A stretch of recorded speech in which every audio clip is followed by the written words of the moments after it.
another Off the Wall Tuesday special edition. Did you just notice I said Tuesday special washel? You did. Special washel edition of To the Turnbuckle, episode title, and the beat goes on. You know that little Sonny and Cher, that little la-da-da-da-dee. Oh, hold on. Wait 1 second. Oh, yeah, look at that right there. I'm waiting on Will Smith to come in and say, South Peach, bring the heat. And Okay, that was about 10 seconds. We can't get sued, so now we can continue with the intros. I was waiting on Will Smith to come in and say, South Beach, bring the heat, you know, that going, do Miami, I'm emo, I'm. You know what I'm talking about there, boys? Yes. How about you, Travis? You ever heard that big league tune? No, I'm going to slap you. I have not. Chris Watt. You haven't heard the Miami song by Will Smith? Party in the city where the heat is on all night. Welcome to me. No, I have not. I'm apparently not cultured. All right, well, you got a homework assignment this weekend, man. And then we're gonna break it down DX style next week. Next, you're gonna tell me you've never heard the classic "Summertime." Oh, I have not. Have you heard "Getting Jiggy with It"? Summertime. I'm pretty sure. Wait, That's what? how it goes. Have you heard "Getting Jiggy with It"? Sing "Summertime" again. Summertime. No, I've not heard it, and I'm pretty sure I have heard "Relax "Getting Jiggy with It." Unwind. No. I'm sorry, I'm not 80 years old. He's not either, and he's heard these songs, sir. As you sink into your green screen. Considering he likes nostalgia, it's close enough. First of all, kiss my surprisingly tight ass. But it is great to be back on an episode of To the Turnbuckle, and I know that everybody on this show is going to be thrilled with our first topic of the day. I'm excited to talk about it. Did you read the rundown, sir? Travis, sir? I kinda did. You did read the first part of it. So you know the first topic then? Yes, I do. Well, everybody rejoice as part 2 of things Travis Napper said weren't ever going to happen in professional wrestling is happening again. It looks like, that's right, old chick magnet Punk himself, Chicago-made Punk himself, Phil Brooks himself, I'll have a cupcake himself. Yes, CM Punk. I do got to say, that was funny. Like, the rest of the fucking thing was terrible, but that was great. He knew he tore something because he said, I'm eating all this. I'm eating all, because he was going to town that whole 15 minutes. And he had like a whole 6-pack of sparkling water and took it with him, remember? Anywho, CM Punk looks like he's returning to AEW, and I know that makes Travis smile from ear to ear and ass cheek to ass cheek. He gets clenched up from asshole to appetite when it comes to old CM Punk and Vince McMahon, those two individuals. You know, I don't mean to gloat. I don't mean to say I told you so. But Mr. McCarthy, can we run it down for a second? Mr. McCarthy?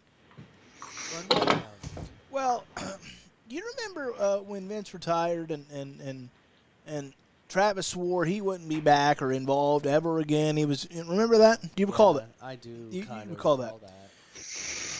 Right. I don't. I hear you. And McCarthy, you do recall that though, right?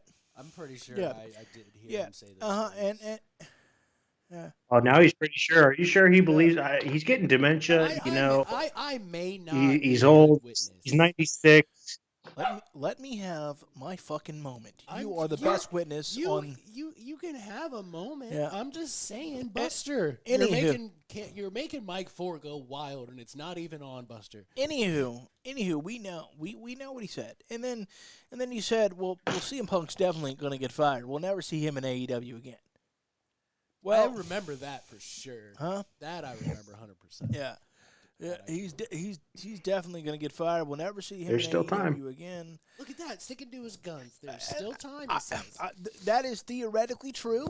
But He's still got time to make a theoretically, complete ass of not himself. Wrong. He could More do than it he already again. did. He could, and that's all right if he does, in my view, because damn it, this man is the voice of the voiceless. But I mean, can you not be such a jerk?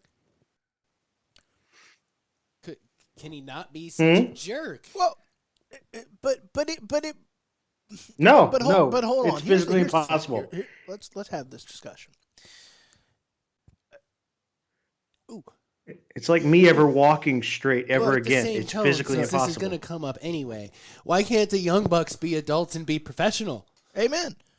Amen to that. Look, and you guys know I like because the Young Bucks. they're children. No issue with that. You're a big Young Buck guy. I know. Sometimes they go a little too far gymnastic. I better let him have his moment. Like, I've been telling you that since this show debuted. I said sometimes because, I mean, when they go full board with the Lucha Brothers, there's never too much gymnastics because those two beat the shit out of each other. Look, those four beat the shit out of each other. Well, it looks the same to me. Look here. Hey, you might be the biggest champion of AEW on this show, but lately I've been almost there with you. That's fair. So easy there, pal. Let a fella have his opinion. But here's the thing about CM Punk. We're going to talk, but I want to ask this question. I hope that you thought he was a dick when you agreed with him too, because most people agreed with him during the Vince Triple H stuff.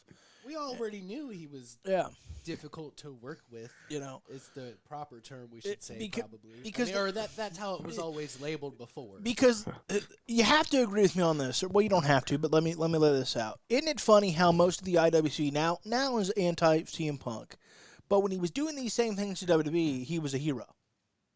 He was a called hero. Can I answer why? One treated him like dirt, apparently, at least according to him. The other one treats him like a fucking god. Well, I mean, that's fair. Like, I guess that was my biggest issue with the whole thing. Like the other one AEW, for all intents and purposes, worships the ground he walks on. WWE did not. At least by all of our admission or, his admission or whatever reports have been out. They didn't treat him very well, at least from what we've all been led to believe. Kind of starting to wonder whether or not that was partially him and partially them. I don't know. Both were probably in the wrong. But AEW literally bend the knee to bring him in and give him everything he could probably ever want. And he still decided to be a humongous prick. Like, even if people didn't believe or agree with him, people didn't do what he wanted, people didn't treat him totally fairly, they've still, for the most part, treated him like royalty, and he spit in their face. Well, and I understand your point on that. I don't necessarily disagree, but the guy that has treated him the best is the guy he hadn't talked shit about. He hasn't said one negative thing about Tony Khan. What do you mean he hasn't said one negative thing about Tony Khan? He hasn't said. He was one of the ones he shit on in the first press conference. What negative thing did he say about Tony Khan? He's made comments about how Tony Khan can't wrangle up his EVPs. That's not a negative to Tony Khan. That's just a fact. That's still a shot at Tony Khan. Is it a shot if it's true? Yes. In the public forum that he said it in, yes. Look. Yes, it absolutely is. With him sitting right next to you, kind of. Well, yeah, you put him on blast while he's literally sitting next to you, and that's not a shot? Well, putting him on blast is a bit of a reach. He spent maybe a sentence. No, it's not. It's really not. He made him look like a damn fool while he was sitting right next to him. That is fact. That is not a stretch. That is not a reach. That is a fact. He made him look like an invalid while he was sitting right next to him. No, that's a little far. That's a little far. Travis, man, is really hates CM Punk. Because if he put Tony Khan on blast, which all right, fine, I can give you that sentence. That's a fair point. But to say that he was completely put him on blast, I think is far, and I'll tell you why. Because the people he really put on blast, I'm talking about really put on blast were Colt Cabana and, frankly, Colt Cabana's mom, old Marcia. And so that's where... I didn't say he put him on blast the most, but he definitely put him on blast. So I don't think he said anything about the EVPs that, frankly, didn't need to be said. And honestly, they're probably proving that because as an EVP, because let's get into it here. CM Punk is likely returning to AEW. The rumors are that Punk is open to working with the Elite, but the rumors are that the Elite, but especially the Young Bucks, are not interested in working with Punk. They act like there could be some wiggle room for Kenny Omega. Doesn't surprise me based on what we heard. The rumors are that AEW is going to have a new show. What is it called? AEW Collision, is that it? Yeah. Going to be on Saturdays. Some say 8 to 10. I would go 6:05 old school, but that's just me. At the end of the day, it's TBS's decision. And so... Or, I mean, Warner Media's... Yeah. 8 to 10 just sounds like a mistake to me. You're in a wonderful mood so far today. That's fine. Look. No, I'm being serious on that one. 8 to 10, that seems like a death sentence. It's going to be rough during college football. Like, rough.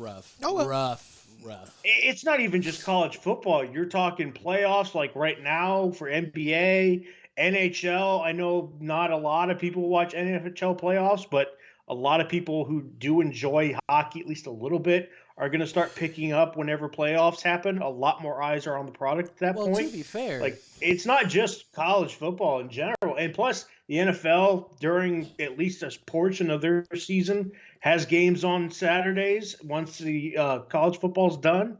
Like it's a rough stretch from like August to February. But those are good. Maybe those are longer. like we saw on Friday, the NBA playoffs were a good lead into Rampage. They had their best ratings in months. Or were they like blow you out of the water ratings? No, but they're better than they have been in 6 months. And they were far higher than NXT. When you break down all the stats, it looks like that the biggest growth in viewership for Rampage on Friday was women aged 12 to 34. So these things that are on TBS and on TNT, while they may mess with the schedule a little bit, have kind of shown that it is a good lead-in for AEW television, and that's why I just kind of put college football out there, because a lot of those things you mentioned are on Warner TV.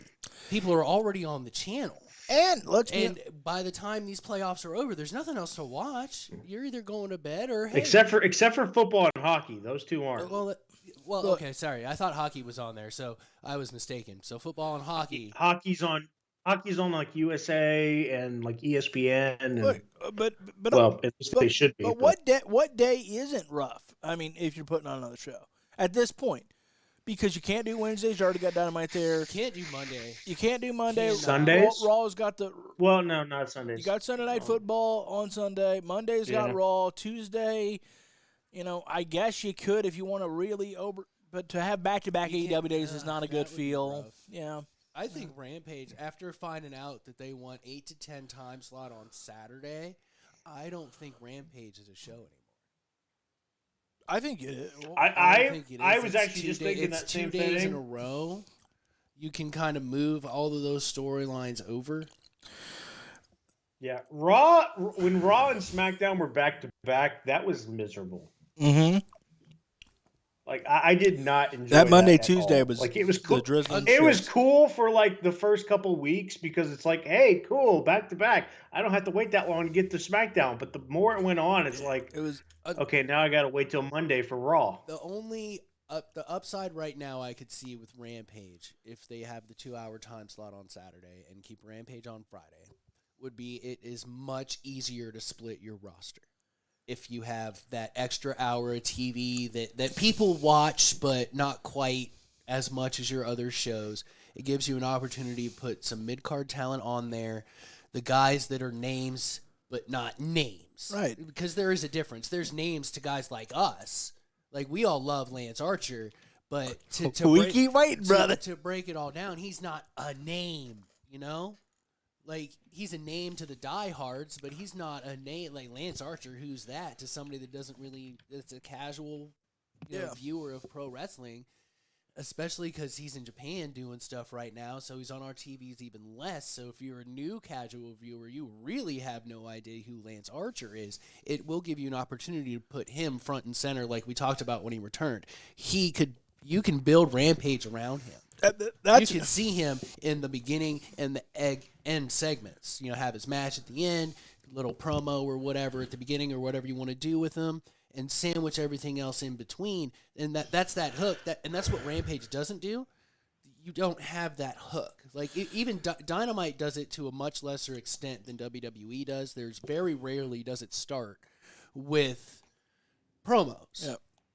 But they still find a way to get a hook for you for the main event more often than not. If not, it's the Dynamites tend to not be as good. They're still watchable television. It's not awful, but it's more concise and you want to stick around. Look, I think the people that say, and I don't mean this as an insult in any way, I think the people that say that AEW can't pull off yet another show plus Rampage and Dynamite, don't go look at the roster page. The roster is so bloated. I think it'll make it easier. Am I worried about lackluster booking because it's a lot for Tony Khan to do because he has Ring of Honor as well? Yeah, fuck yeah, I am. But at the same time, you have 2 more hours of television to play with now. And that's a good thing. Now you're not making that decision because he wanted this to be the most family-friendly professional wrestling organization that there is. And he,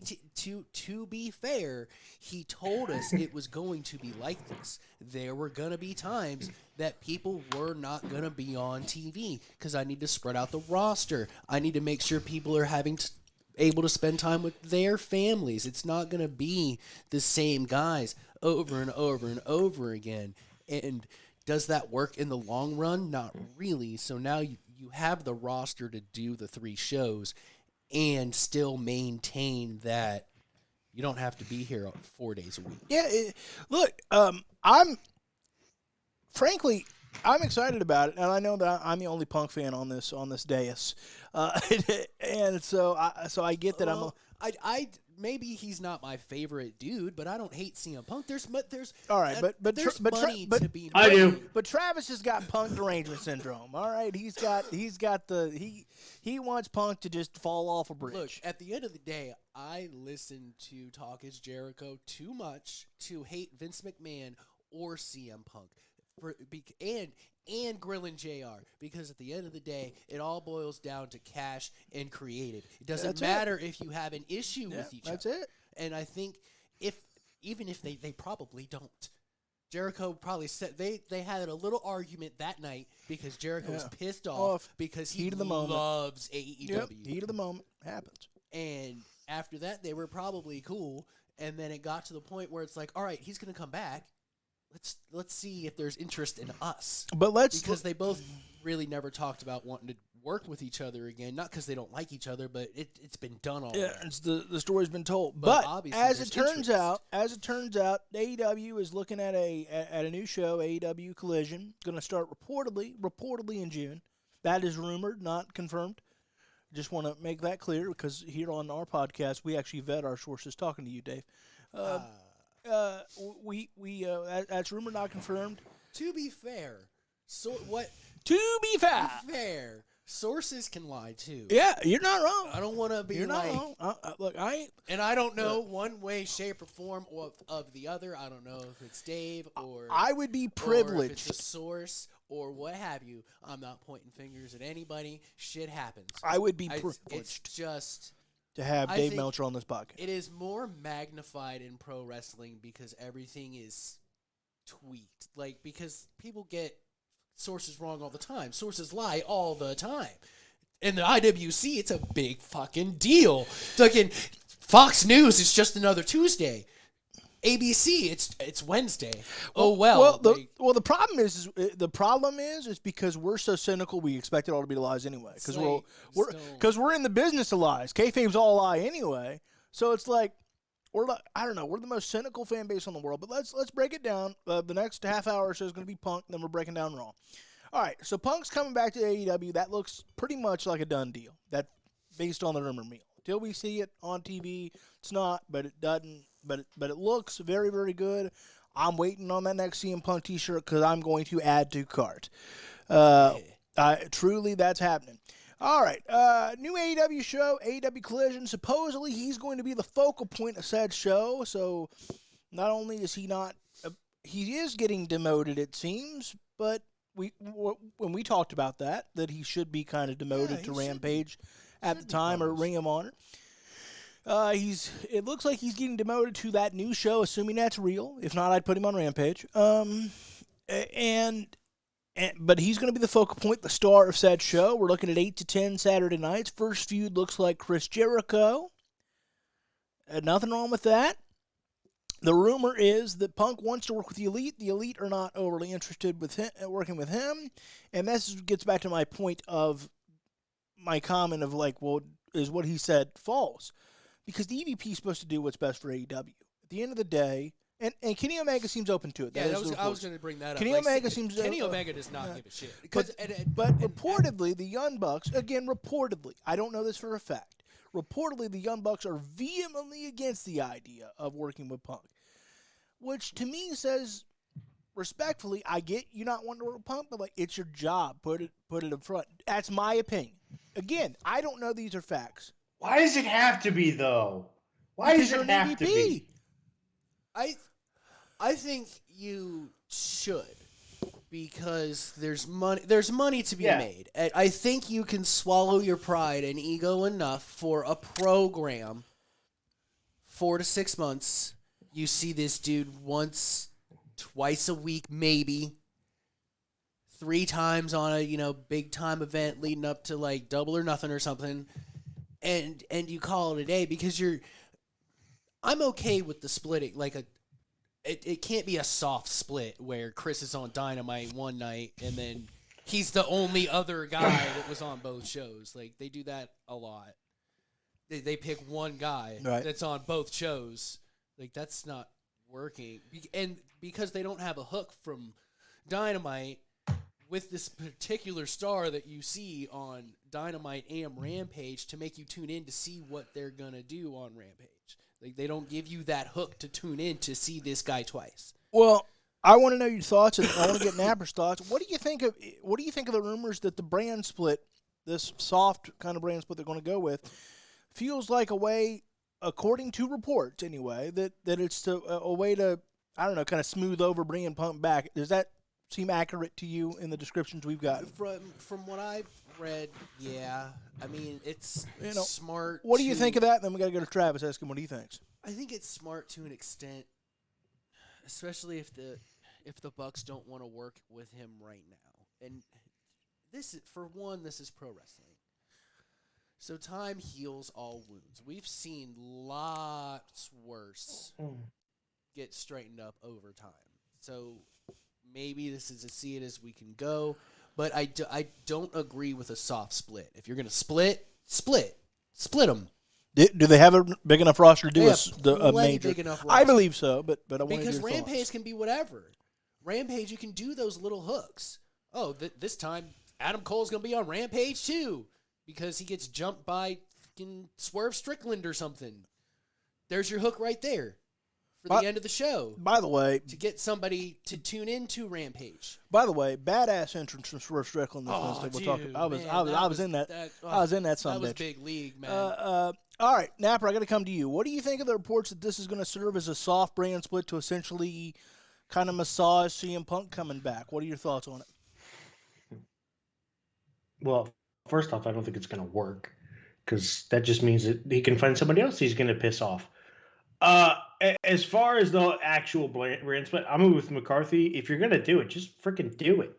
Like, don't do a soft split, because here's the thing. Like, even not including Rampage, it's called Collision, right? Have like Rampage or Dynamite and Ring of Honor people on the same show. Like, mix those two up.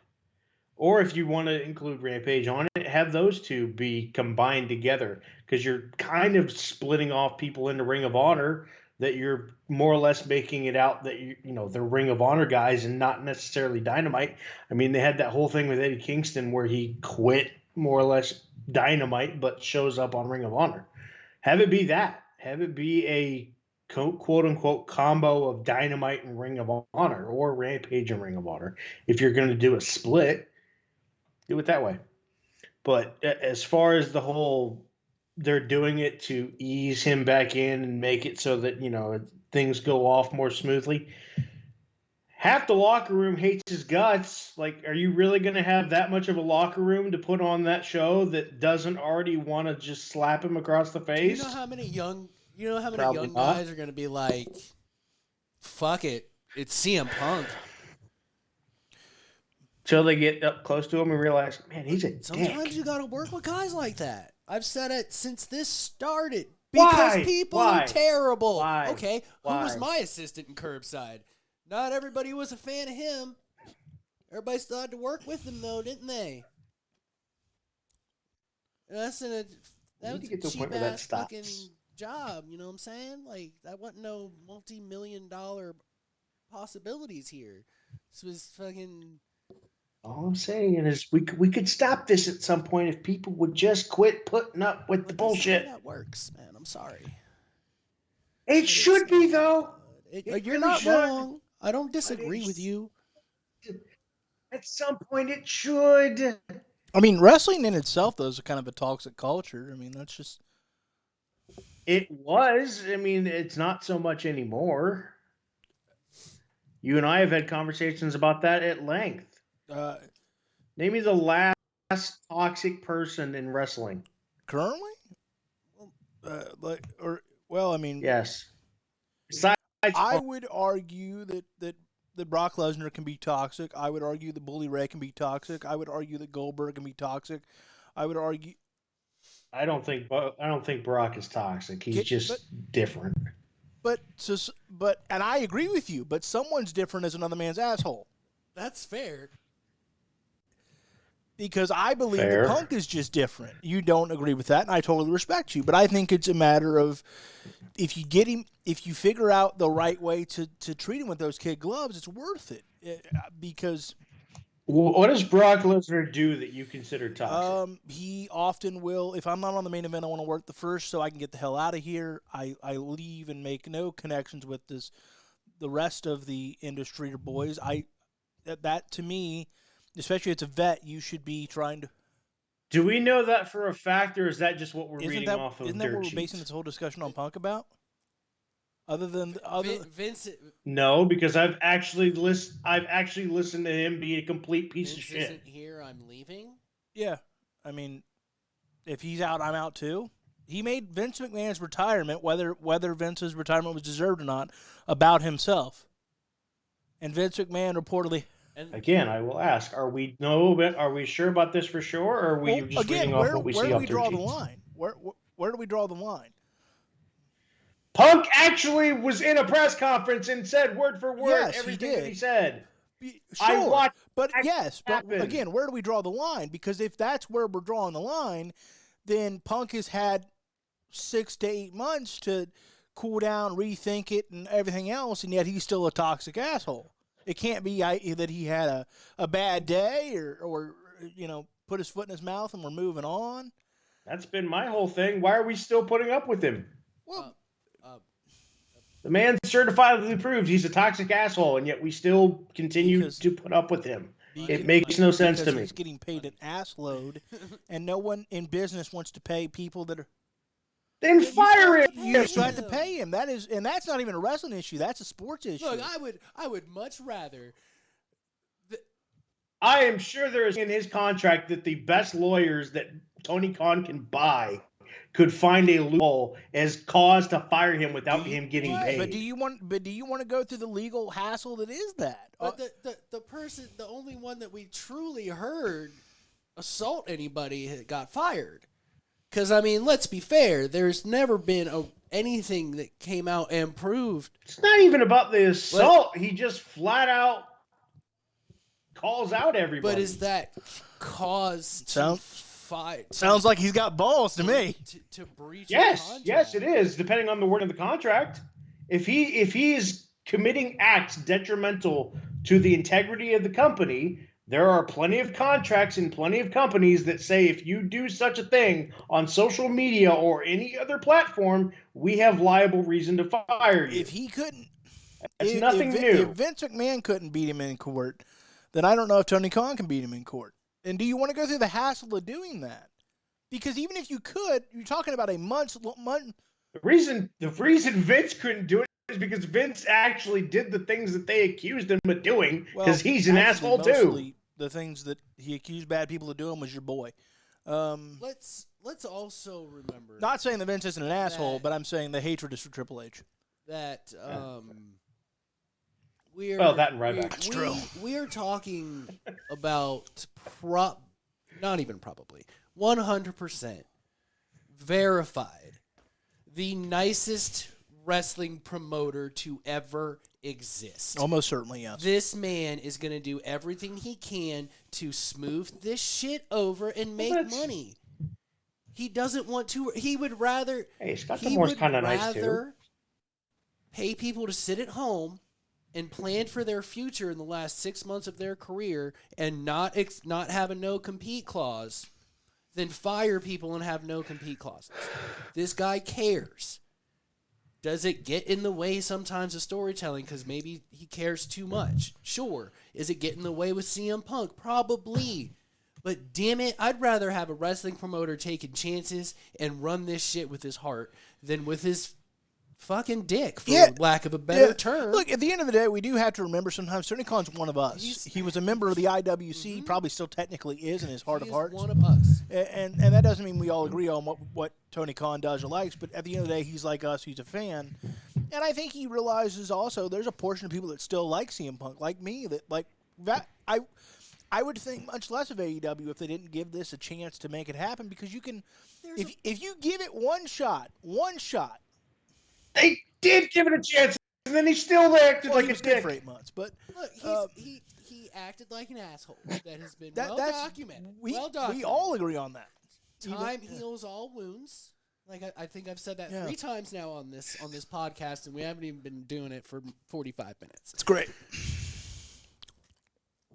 You give him another chance. Yeah, because at the end of the day, and no one. But there's money to be made, man. And at the end of the day, you're paying him an ass load. And I'm going to kind of lead heavy on the Bucks here for a second, because this soft brand split isn't for Punk. From what we've read, I don't know, but I can only go on what we have read, that CM Punk is willing to do business with everybody. We heard Kenny flat out say he does not give a shit. There's money to be made. Might as well get it over with, because they're just going to keep asking until we do it. So then, based on exact word, well, not exact words, because it's been a few weeks. Yeah, but paraphrase. But paraphrase, that is exactly what he told Renee Paquette. I don't care. I'd rather get it out of the way so we can move past it finally. In wrestling, that's the only way. How long? And people still bring up the Montreal screw job. Yeah, but now it's a piece of history instead of a black eye on wrestling, because whether that WrestleMania match was any good or not is a different conversation. But it closed the story. It closed the story. Yeah, it closed the story. We need that. And I don't want to rag on the Bucks too much, because I get it. I'd be so pissed. I'd be so mad. Yeah, I get it. You blew this way out of proportion. Because for all intents and purposes, the reports that we got is they went to try to have conversation, and it didn't work out that way. we gonna go blah for blah, toe for toe, son. And I don't, even when CM Punk said, I mean, it's 3 guys coming to my locker room. I mean, these are their EVPs. You're not gonna feel. You're all wrestlers. You're not gonna feel threatened if EVP, because the EVPs also have to weigh what they lose. Look, they lost a lot. Look, I've gone on record on this show several times. I think Punk handled it the worst way possible. I don't disagree with anything he said. It wasn't the form to do it. The form to do it is privately between them and Tony. And at the end of the day, unfortunately, I think, pissed off, testosterone's running amok, and fellas will be fellas sometimes. And unfortunately, bad shit happened. And does Punk deserve punishment for that? Yes. And frankly, if he is the star of this Saturday show, isn't that kind of what we were talking about anyway, if you brought him back? Because I said move him to Ring of Honor. You guys said if you're going to bring him back, do it. So wait, if he deserves to be punished, why is he being the focal point of this new show? Might as That doesn't well. sound like a punishment to me. Because you The still Bucks won't work with him. But we're But supposed that to is- punish but him, you- aren't we? How is Maybe that not. Fine. punishment? I really don't care well, because there's another story that we have to tell here. Okay. What's CM Punk and Adam Hangman Page. Oh god. Well, That's separate from the elite. Like there are stories and money to be made for everybody to swallow their pride and make some damn money. Give us because this is that whether it came from it. So we're putting pride above money now, this is or like money 8 above months pride ago. now? But haven't we? You just kind of move on. This is pro wrestling. You can make things work without the. Is Shawn and Brett the feud that carries WWE? Not like they weren't above WCW, but does it keep them afloat without that animosity? Probably not. Matt Hardy, Lita, and Edge. That was fantastic based on real life things that got Matt Hardy fired for almost a year, but they came back and did business because there's money to be made. You don't have to be friends. You don't have to like each other. You just have to be professional and not hurt each other in the ring. That's it. That's all you have to do. There's money and stories and these because of where this came from and how we're still talking about this, and this is still an issue with some people, and people still hate CM Punk for it. This is the storyline they have been waiting for since Kenny and Hangman ended. They haven't had I gotta see what happens storyline since Kenny and Hangman. Yeah, because they need another one. This is what's best for business. Period. Because from a viewership standpoint, they've been lagging a little bit, and you know that Punk's going to add more eyeballs the first several weeks because he might go off. He might lose his shit. And I'm not saying that the stories that AEW is telling are terrible, but I'm trying to. They don't have the. I gotta see this. I got to see this. Yeah, you gotta because like, just checking in for matches happens, but that moment's kind of past because you've done those. Like the Young Bucks and the Lucha Brothers. You've done. People are going to tune in to watch that, but you just did that. Like they've wrestled each other a lot in these past 3 years. Will it still be good? Yeah, but they just did that best of 7 for the trios. Like they have to keep them. The shine's kind of off the apple. So you got to wait to visit that. Well, so like, now for you example, need another hook. For example, the rumor is, and again the rumor is that Punk's going to return on that Dynamite in June in Chicago. People are going, whether Punk returns or not, people are going to watch that Dynamite just out of sheer curiosity, just like he did Rampage because he sold out a building on his name alone. Now, granted, I know that was 7 years, but he sold out a building on rumor and innuendo alone. Like the reality is he's other than maybe Sting, he's your top big face draw. He's certainly your top draw of a full-time wrestler, other than Sting, Chris Jericho. He's top 3 at the very least. Like.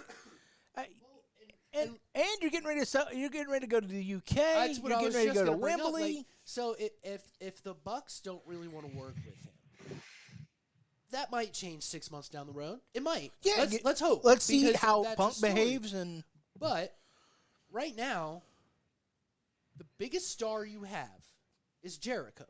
People are going to tune in to All In. A lot of people because of Chris. There's not a lot more household names available. There's Danielson, household name. There's Sting. He can make an appearance. he's an icon. MJF. Look, and then you're pushing it because as much as I love Kenny, he's not a household name like those guys are because he spent his career in Japan. Now, is the UK right now is on fire for AEW television. They killed WWE in the ratings over there.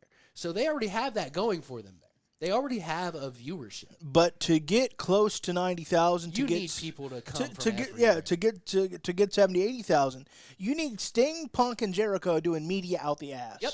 You need the biggest names stars you got, have and available. you need them popping in, Period. like popping up like Because criminals I'll on tell prom you night. what, if this goes well, it'll go well, but I mean really well. Like they sell that shit out well. This is their WrestleMania. Yeah, this become All In become and it makes sense. it's so similar to how WrestleMania became a thing. Yep. Because they did take, now it was only a year between WrestleMania 1 and 2, but they still had that break in between. Yep. Now with AEW, it's like 3.5, almost 4. But if it goes well and it's this, what we all think it can be and hope it is, this will be their WrestleMania show. It's going to be. You almost can't do anything else besides that because it brings everything full circle now. It has the chance, and I don't mean that it will, and Travis is going to probably fall out of his chair on it. It has the chance to be a business-changing show. It has the chance.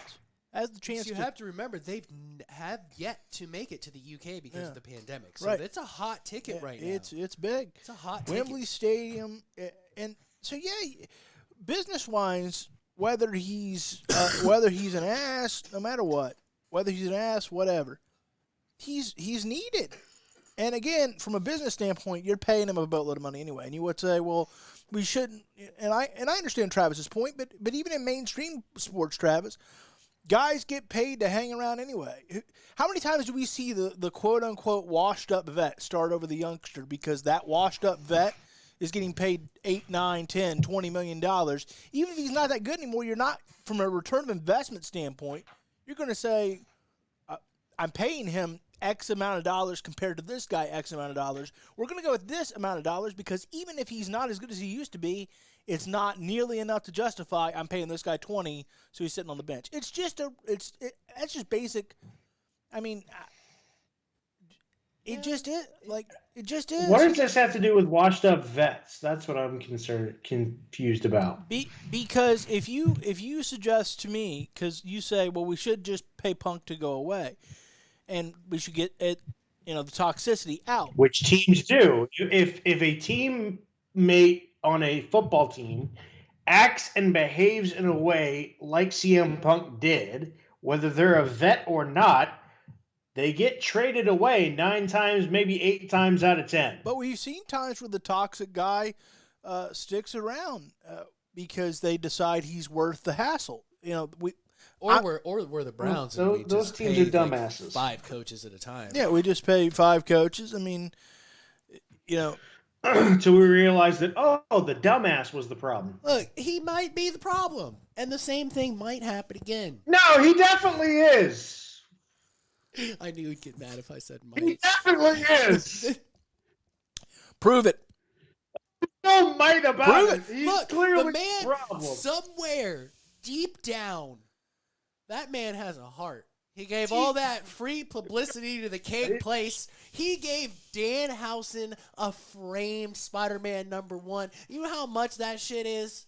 Yeah. Deep down, CM Punk is a good person. Yeah, he's not. He's just a jerk. Oh, good. He's bribing people for their love. What a great him man. and Danhausen go way They're back. back. They're friends, man. They love comic books. That's why they get along. They're buddies. That maybe as a bridge. Well, Danhausen elites is very good and very should put evil, down so the that con- makes sense. Should put down the control. What did you say about Danhausen? I said he's very good, very evil. Very good, very evil. He is very good, very evil. The second part of that is very evil, so it makes sense that he's with. Put down. you know. I'm a gamer just like everybody else. Oh, Put down the controllers. Pick up a comic book and find some common ground with CM Punk. That's all I'm asking. It's fine. Make some money. Finish out his contract, and then we never have to see him again. You just don't want them to have the controller in their hand when they bash it over his head.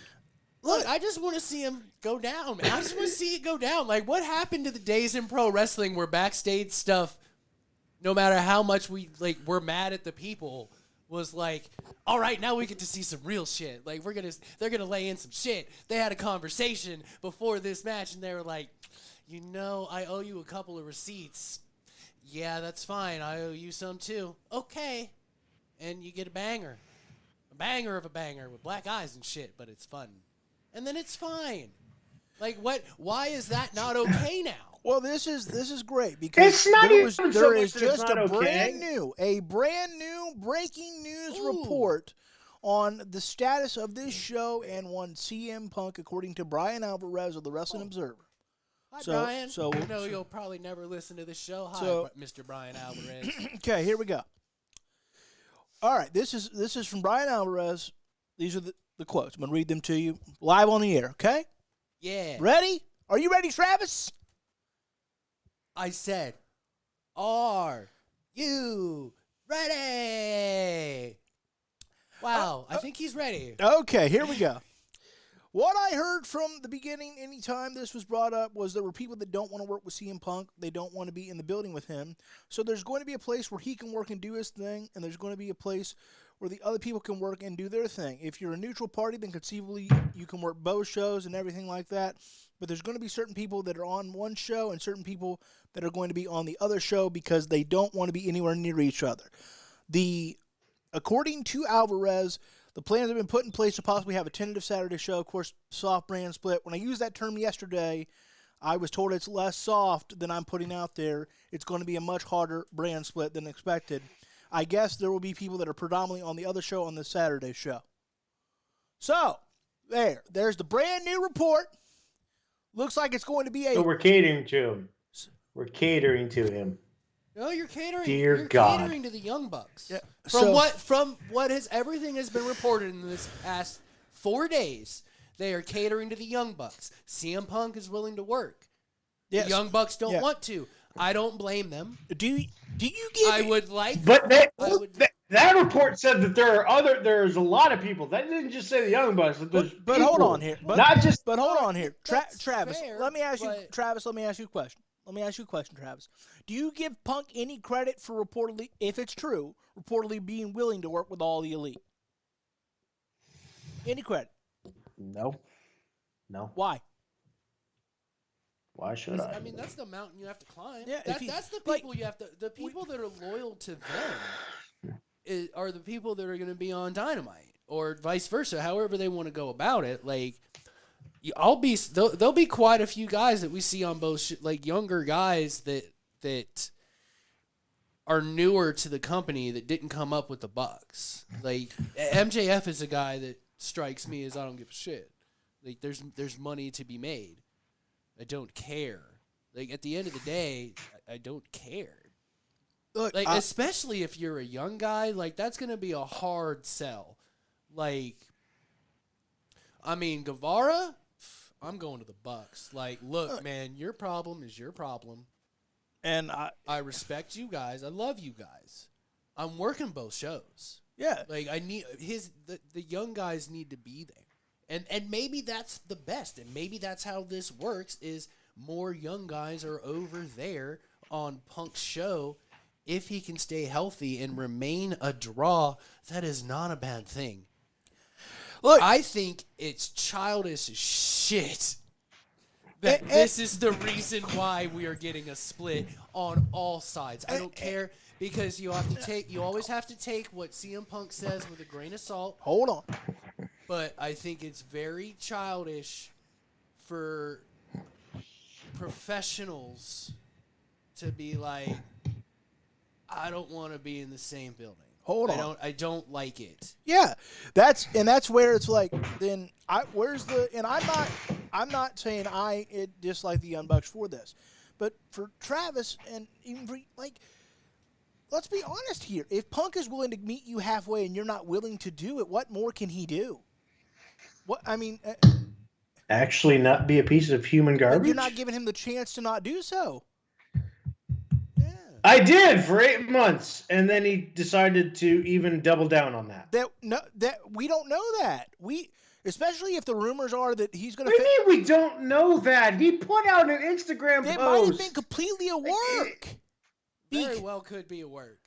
All of that can be a work.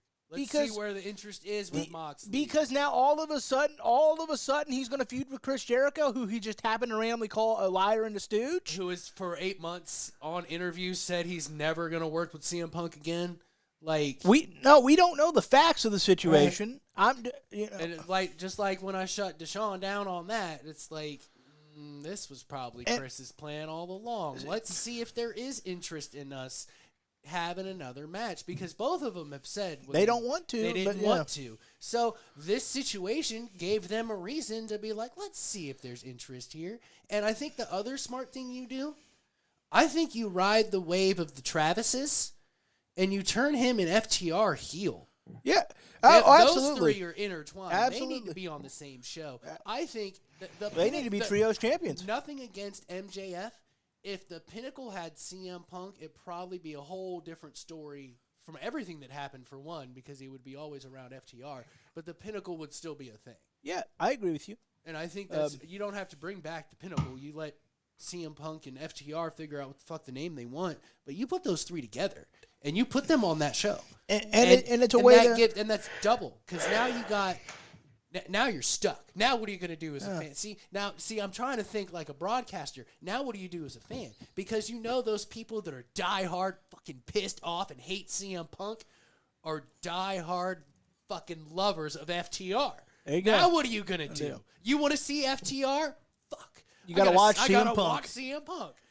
And if Tony doesn't do things like that, this will fail. But maybe. I don't want to be like, because I'm not. Yeah. I don't know what it's like to plan and book and do TV shit. But that's how you make those fans tune in. You like FTR? There you go. They're friends. Everybody's on the same show. Because Dax wants CM Punk bad in AEW, which splits up. So because now this way, even without saying it, so the AEW Tag Team Champions would be on the show with CM Punk, basically making the Tag Team Championships almost exclusive to that Saturday show. And now Dynamite, MJF's over here, and that's almost exclusive. And when you do it properly, because this will help with the titles as well, when you do it properly, I think AEW has elevated their tag team division to a point to where if you have it on the right team, not having the world champion isn't that big of a deal. If you have it on the FTRs.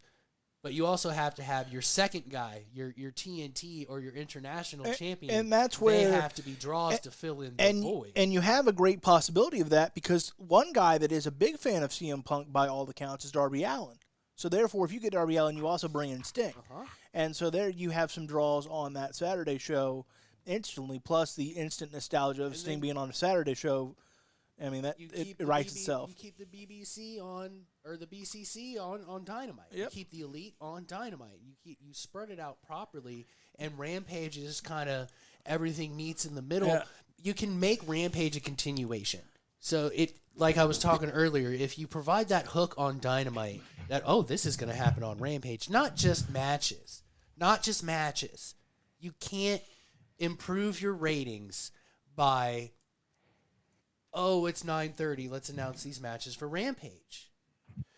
Give the casual a reason to watch on Friday. Because Rampage was good, Dynamite was good, but the casuals aren't tuning in because you're not giving them a reason to. Let me pull this back up. There was one other piece of news on the new show that wasn't related to Punk. Hold on just a second. Keep talking. And if you provide that hook for Rampage, you can provide that hook for Collision. Almost vice versa, because that can be your intersecting show. You can keep them split, and when you want to have people interact, you just put them on Rampage real quick. And that's kind of your story. You don't want it to be a filler show, but that's kind of your bridge between the shows. The people that are chill are on that show to lead into their programs on Saturday or lead off of their programs on Wednesday. Because there's plenty of people that will be willing to work with Punk, at least to start, because Punk is, and I don't mean to overstate this, but to this generation of new worker, he's a cultural icon. The only person they respect more is Chris. Yeah. That's going to change a lot of the locker room. If Chris is willing to work with him, a lot of people are going to be like, all right, I guess it's not that big of a deal. All right, the reports are that Collision reports, not confirmed, will premiere on June 17th and air on TNT every week from 8 to 10 p.m. Eastern Time. June 17th is the new report. Yeah. That's not right around the corner. Any thoughts on that, Mr. Napper? I heard the big sigh. Nope. All right. He's getting cranky over there. Well, that's Travis. He's been cranky for a few months. It's because he's getting married. He's so mad at CM Punk right now. All right, let's take a quick break because we're at the top of the hour, and we're going to break down Travis's favorite TV program, Monday Night Raw. Ooh, fun. Okay.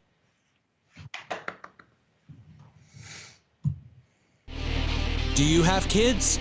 Looking for a fun, inviting way to wear them out and help them stay healthy and fit? Then look no further, my friends. WrestleFit Jr. is exactly what you're looking for. Certified personal trainer and pro wrestler Superman Onyx will treat your mini you to a fitness program like no other. With exercises like running the ropes to tire flips and combining healthy eating habits and personal accountability, your child will earn the conditioning of a pro wrestler without the bumps. Stop by the Now Training Center at 625 Eastgate Parkway, Blacklick, Ohio 43004, or visit WrestleFitJr.com on Facebook for class schedules and book an appointment today. Hey, what's up, guys? Superman Onyx here. Hey, WrestleFit, one of the newest, baddest workouts out there right now. Now, yes, the word wrestling is in it when I'm by a wrestling ring, but you won't be wrestling. You won't be doing the headlocks or the slams or the spine busters that I do. Yeah, but what you will be doing is everything that we do to get ready to get in the ring, from kettlebell swings to slam balls to flipping tires to hitting tires to doing Olympic weightlifting movements. Guys, you don't want to miss out on this. WrestleFit is the way to go. Get you a little bit of everything. Hope to see you soon.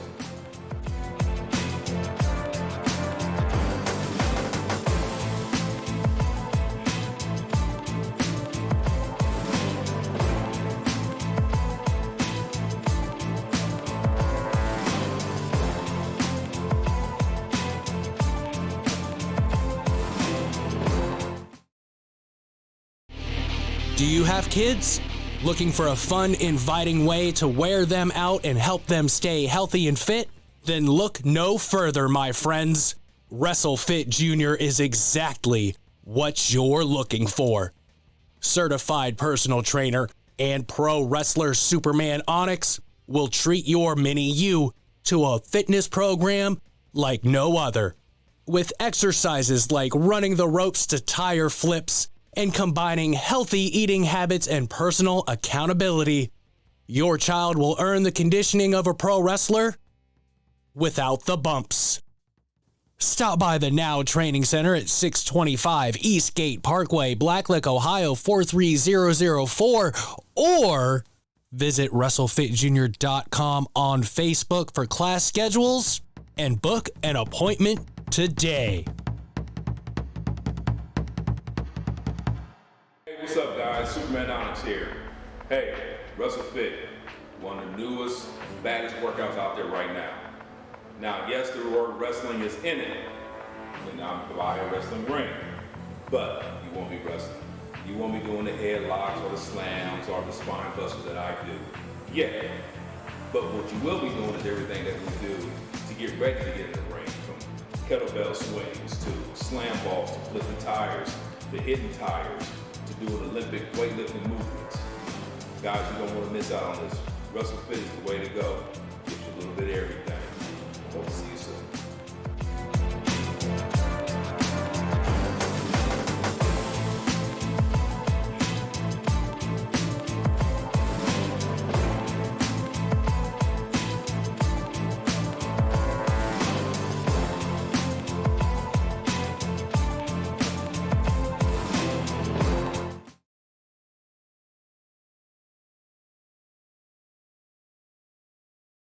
And welcome back, everybody. Now we're going to talk Monday Night Raw. That was a pretty good Vince 90s impression, I thought. Very good. Was that all right? All right. Was that and Napper, what'd you think? All right. I'm clapping. I'm Yes, clapping. yes. All right, the Bloodline and the Judgment Day joined forces for a short-term deal because why the not? Why not? Yes, why not? The greatest lawyer in the history of pro wrestling got it done. Tell that to ECW. He.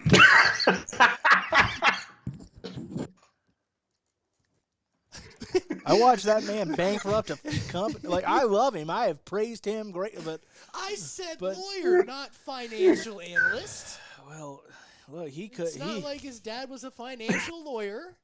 I don't know what kind of lawyer his I don't dad know what was. kind of. I don't but know. Probably I have to look it up. the way Heyman talks, I'm assuming it wasn't financial court. I'm assuming it was a defense attorney of That's some what I'm kind. assuming. Because he talks like a white Johnny Cochran. It's great. It's like, I'm not like judging. I don't give a Yeah. shit. But it's fantastic. That's just how it comes across. But so the Bloodline and Judgment Day joining forces for a short term. They act like it might be a one night deal, even. So Yeah, Finn's still mad. It probably was. Finn's still angry. Finn 14 stitches. Yeah. Staples. Sorry. Well, he's mad at Edge for that. Yeah. Mad at Edge. He's mad at Roman for other things. That's He's mad at Roman for magically cutting the rope that somehow made him. that we never had fall an off a explanation on I at all. still say that was like 50 times worse than him taking the loss in Hell in a Cell to Edge. That was so much worse. I agree. So much worse. Oh, absolutely. I agree. That was some. The funny thing is, it was still a damn good match, At but least that was Edge just, like whooped his ass. He whooped his ass. That was some lazy booking. And so, all right, the Bloodline and Judgment Day join forces on Monday Night Raw for a short-term little deal there. I don't hate it. I don't love it. I feel like let's just put them together. Why? Thoughts? Any thoughts? Well, I think like it's interesting because it's people that don't get there's people that don't get along working together. It's different enough because they're not tagging together. Great, so we're gonna it's have a little Samoan Goth different orgy. enough. And then, but I think it's bad to feed the Judgment Day to Sammy and Kevin Owens. Yep. They've had a lot of losses lately. Like this hurting. And then I'm starting to worry that Sammy and KO are going to lose tag titles on that SmackDown because remember, Sammy and KO don't work the Saudi shows. Yeah, you just got scared, didn't you? Yeah, I did. They don't work the Saudi shows, and the Saudi shows are still a thing. And there's a certain guy with now a mustache, a Hershey Highway. That's I mean, we can have a Saudi show without those titles It on it. wouldn't be the first time that I'm they not- didn't have a show without the tag team titles. I'm not saying that's impossible by any stretch, but I'm just I saying. mean, that's the easy solution. If you don't want to have that worry, Yeah, maybe just don't. Well, if that's the case, why'd you have him win at WrestleMania? It's not like it's 6 months down the road. I hear you, but the reality is you could see it because we're back being piloted by a madman. Only co-piloted. Half Co-piloted. half piloted. Yeah. If co-piloted. he has to approve everything, then he is at least. He doesn't have to approve everything. He just. How do you know? What did you do? Because you opened the wrong side, bro. Hold on, Travis. We'll get back to that here. There's a father moment there's happening. A cereal problem. Yeah. Damn it! Why am I missing this? Turn the camera Pour around. yourself a bowl, right? Before you get the milk, there are bags under the coffee maker on a shelf. Pull out the biggest bag you can and dump it in there. You're welcome. And this has been how to make cereal. How to make cereal last longer after you tear the bag. Look, I'm not going to judge. With Jason McCarthy. I'm not going to judge Junior at all on that. Because I will straight up, unless it's on sale, I'm buying store brand cereal because it ain't no different, and they come in them bags. That's. Now I am partial to some Reese Puffs, so there do tend to be some Reese Puffs in the house. He said I'm partial. Partial to those. And so Said they do tend. look, at the end of the day, we agree that it feels like Vince is at least going over everything and approving it. Sure feels like it, right? Right now. Yeah, He's working via Zoom. I for think the most I part. think that would be. I don't know. Assessment. Yeah, that's an that feels so. If we're under that assumption, then we're back being piloted in all the ways that really count by a lunatic. I mean, the scripts aren't getting torn up except for that one time. Because he's not, because he's not showing. Yeah. So it's different. It's different enough. No, it is. But I'm saying if he makes the call of who wins the titles, then you could see why I'm a little a little queasy. But he makes the calls on the big titles. Well, we don't have it. Does Vince even know that Wait. he has tag team champions? He might. We all know. Has he for we like all the know his last 20 disdain for years? tag team wrestling. I know, but but think about it. He had 6 months. He to probably sit watched still. that. Yeah, but he still might He not probably know. watched that showcase match and had a conniption. I don't. Well, that showcase match was kind of a waste of time anyway. So It was Vince was fine. better. It was a good match. They got a WrestleMania payday. That's what matters. that is what matters. That's what matters. That is what matters. Look, I don't know. How do you feel about the Bloodline and Judgment Day joining forces, Mr. Napper?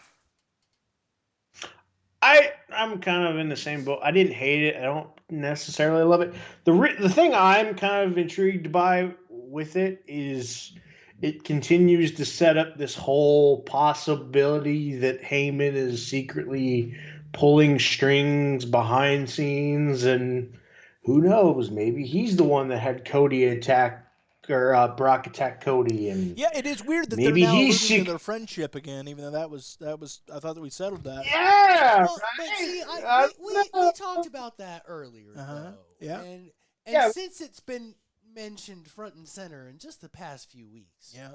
Brock Lesnar Yeah. can't challenge for Roman Reigns championships. That's- Yes, you can book your way out of it. I was going to but say right that's now, what we hear. the But story is that Brock cannot challenge. So why would Roman care if Paul Heyman becoming friends with Brock again gives Cody another mountain to climb, both figuratively and literally? Then okay, if you can make that happen, wise man.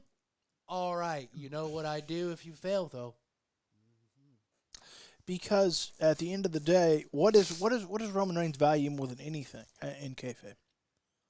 The titles, All right. family, What does he value from his family? loyalty, Loyalty. acknowledgement. And how can and you cannot serve two masters. I've read the good book. But he's not serving Brock. He's still. It's just Roman's idea. Not the Heyman Heyman made it very clear. Given their 20-year history, it would be very easy for Heyman to fall back in old habits. Well, it's Because Heyman And is a weasel. you said that but weasel ahead, for sorry. what?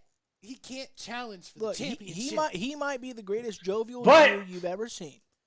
But it's really I have an easy answer. to get out of, he can't challenge for the championship. Well, then I'm going to assault every Well, official but coming and that's going. 6 months later, And we're talking about right now. I have an answer. go ahead. I Go have an ahead, answer. Napper. Why not use Brock Lesnar if you're Paul Heyman? Yes, Brock Lesnar can't challenge for the championship, but I serve Roman Reigns.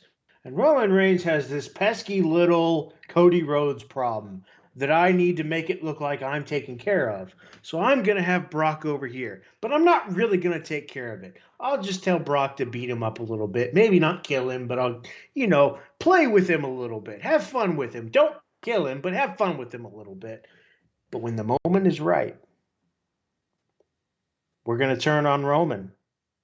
And you're going to be able to get that title shot again. Yeah, exactly. That is why. See, and exactly. That's what I'm saying. We all know in kayfabe even it's acknowledged. But we can. In kayfabe even it's acknowledged that Paul Heyman is a professional liar. That's what he does. This is a one-time arrangement. It's not even kayfabe, it's reality. One-time arrangement. He's a professional liar. One time. The one friend he's had besides Roman Reigns for 20. I'm just saying, look. if I'm Roman Reigns in a kayfabe perspective, you make Roman look stupid. Not if it's his idea. That's a stupid idea. That's not the point. Mob bosses make stupid decisions all the time, I'm sure. Well, It's okay. I love that you added now. I'm sure. Because for a second I was like, well, what the hell are you doing and should I be in the house or? Okay. So we found out what McCarthy does on his off time. Blink twice if you're in danger, Logan. But look, it's fine. It's fine. Okay. It's okay. All right. Is it a bad idea? Probably. Yeah. But however, Roman Yeah. Reigns is coming off probably the biggest victory of his title reign because of where Cody was as far as fan reaction and as close as he is to hitting that magic 1,000. And even the idea So of he's- flirting with another Brock Lesnar match is sickening to me. Brock can't touch the Ugh. beach on the island of relevancy right now because he, at this But point the fact in that you time, say right now is an issue. but look, Reigns is overconfident. He just won in WrestleMania when the entire world, not just Cody Rhodes, but the entire world, the entire city of Los Angeles, the entire world watching at home had Cody's back. And the millions. And Roman still won. He's riding on a high kayfabe. All right. Kayfabe. It's like Tom Brady before he went downhill and couldn't win championships. But when you say Tom Brady downhill couldn't win championships, that's still like That guy's still getting the to the playoffs. NFC like championship game. Like If his downhills, I still get to the playoffs. I'm so like, jealous.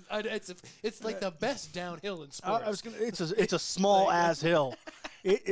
It's a dirt. It's I don't even think a- you could break your ankle if you fell. it's a slightly steep driveway. Really, is what you're saying. You may It's the bunny you may hill. Skin your knee. It's basically the It's bunny a hill. slightly steep driveway is what you're saying. It's not even a hill. Still makes the playoffs, and he's at the end of the line. God, I'm so envious. All right, anywho, Solo Sikoa defeated Rey Mysterio. Always good to get a win over a Hall of Famer. Yeah. Look, I think Solo's got all the stuff. I hate to call him the enforcer. That pisses me off But to that's no what end. he's doing right now. I don't give a He shit. is enforcing the whims of the tribal chief. I tried to tell him. Look, It fits.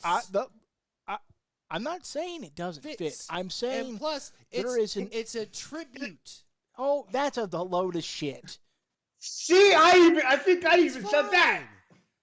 Again, if they asked permission, Arn ain't doing his podcast right now. He's You going don't through a give lot. shit. I would hope they asked for permission.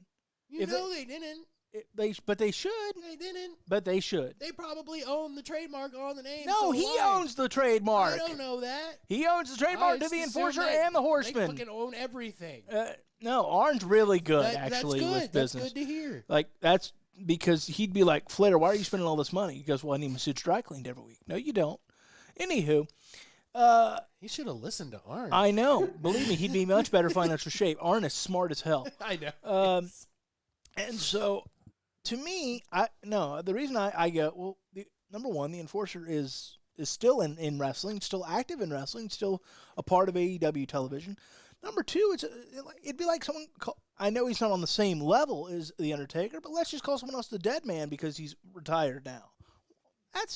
Come on now. But he's very enforcer-ish. I'm not saying you're wrong. I'm saying it's lazy to do it because there's already that guy. That guy even worked for that What are company you for gonna 20. call him? The statue? I don't get paid to book it. The bodyguard, the muscle. Then you'll have movie aficionados yelling at us. I'm saying you could come up with something. You could even add something to the Enforcer, the Samoan Enforcer. The greatest enforcer. You could call him the Samoan Enforcer or some shit, and that would be fine. But to straight up call him the Enforcer is, like I said, to me that's just not very cool. They could have called him the Wall because he's the wall you have to topple to step on the beach of the island of relevancy. We've just given two ideas of how to get past the whole Enforcer thing, and I would be fine with both of them. Enforcer And then sounds Chris mean. Jericho can come back and break down the but walls. Enforcer does sound mean. I'm not saying it's a bad name. There's a reason. There's a guy that has it. That's not my point. My point is this guy is in your Hall of Fame. This guy worked for your company for 2 decades. This guy is still on TV here and there as the Enforcer, and he's not dead or paralyzed But weren't there 2 Nature Boys before Ric Flair? yes. Aha! I brought up that too. What's the problem? Well, the problem is the problem. I love McCarthy. In the 70s and 80s, people barely knew. I would agree with you. I don't think there should be multiple Nature Boys. I agree with that. Well, but I agree with that 100%, but I wasn't around to bitch about it then. If I was around then, I probably would bitch about it. I'm pretty consistent on said topic. But I mean, But then wouldn't you be I don't get mad when bitching in Juice Robinson favor does of the Buddy Bruce Rogers? Yeah, it's fine. look, I'm not disrespecting your career, but from my understanding, fucking cup of coffee? Yeah, from my understanding, it's this. From my understanding, just based on what you've told me. Look, I just think that we're at a point now. In the 70s and 80s, you could get by with that shit because who the fuck knew? We can Google anything at the whim of our finger. But now it comes up as Solo Sikoa is the enforcer. Are you trying to make me upset? Is that no? There is one enforcer in all Yes. of But wrestling. not anymore. Is he dead? Not Did he anymore. disappear? I said Is he there's- not under contract? Look, I didn't. I said there's not more than there is now more than one. Technically, said no, there's he's not only under one. contract, is he? Technically, there's more than one. Well, technically, Because of Arn Anderson is. the if my enforcer. aunt had balls, And she'd be my apparently- uncle. And apparently, Solo Sikoa is also an enforcer. No, that's horse shit, is what that is. That's absolute crock of shit. Let's call someone else Le Champion. Let's have someone else do the list, and let's just be fine with it. My point is yes, I get your point. I'm not saying it's a bad name. I'm not saying it doesn't fit. I do think that Travis's claim of "Don't you think Solo is as every tough of a son of a bitch as Arn Anderson is or was" is we haven't proven that at all. I give it a maybe. It's a strong maybe right now. know. It's a strong maybe. I need to see you get your ass kicked and handle it like a man. Look, here's the. But so- they don't do things like Rhea that keeps anymore. staring at him like she does. He might find out. What's that? They don't do things like that anymore. Well, exactly. So therefore, Arn Anderson is the guy with the big balls. All right. This Bigger man. than the Mrs. No, that's Miz. That's Miz. Oh, I forgot. My bad. Arn Anderson's got even better. He's got a whole Glock. And what about the grapefruits? Can't forget about them Look, grapefruits. yeah, I know. Look, I'm just saying I don't like when Melons. people are using because I get it. Yeah, there were multiple nature boys. Well, that's fine. That's great. Hit your Eh, balls? Like you've never misspoke. My bad. And secondly, that nature boy is better than any other nature boy there's ever been. Where Solo Sikoa, it will not be a pimple on Arn Anderson's ass. There's He just might no be. way. Whoa, He's whoa, awfully young whoa. still. Do you think he's going to have a That's a comparable stretch. career to the Arn Anderson? Maybe. That Yes. would be an incredible Yes. ability that to do. would be an incredible ability to do. But I'm not going to cut Solo short just yet. I'm not going to say he can't. I'm going to say It is a stretch. It's a maybe. It's highly It's unlikely. possible. Is there a How? po- It is- might How is it a happen. stretch? sure. He could surprise us all. You know who else surprised us all? Logan Paul and Bad Bunny. And I'm not saying that, but the career, the He reputation. surprised- we don't Oh, know. stop it! Shut We the don't hell up! know. There could be Oh, that another is- Undertaker someday. For all Oh, we know. oh my Now God! let's hope not. Oh God! I'm gonna Like, just. I I'm mean, gonna. like backstage wise, like because that is something that I would not get behind. Like you cannot give that gimmick to anyone ever again. you look. It's But I mean, the enforcer isn't like you. the enforcer's like a symbol. Okay. Many people can stand behind a symbol. Damn It's it! You like want to a know the symbol? Arn Anderson is the symbol. He's the symbol of Like, excellence. the enforcer is like Batman. The enforcer is a symbol. No, It's not a person. When people in 100 years, when people think enforcer, I promise you they'll think Arn Anderson before they think Solo Sikoa. Compare enforcer-wise, Who? Solo Sikoa, and I'm not disrespecting him. Oh, no. He's going to go down like the WWE NWO.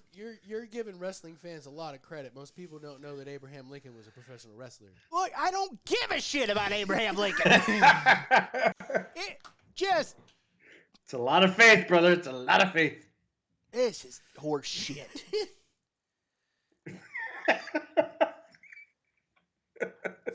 There is one enforcer. There's more than one now.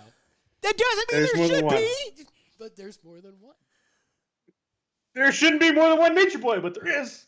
I would agree with you, but in the 70s and 80s, you literally couldn't Google. There shouldn't be more than 2 Starbucks within a 5-block radius, but that's a thing.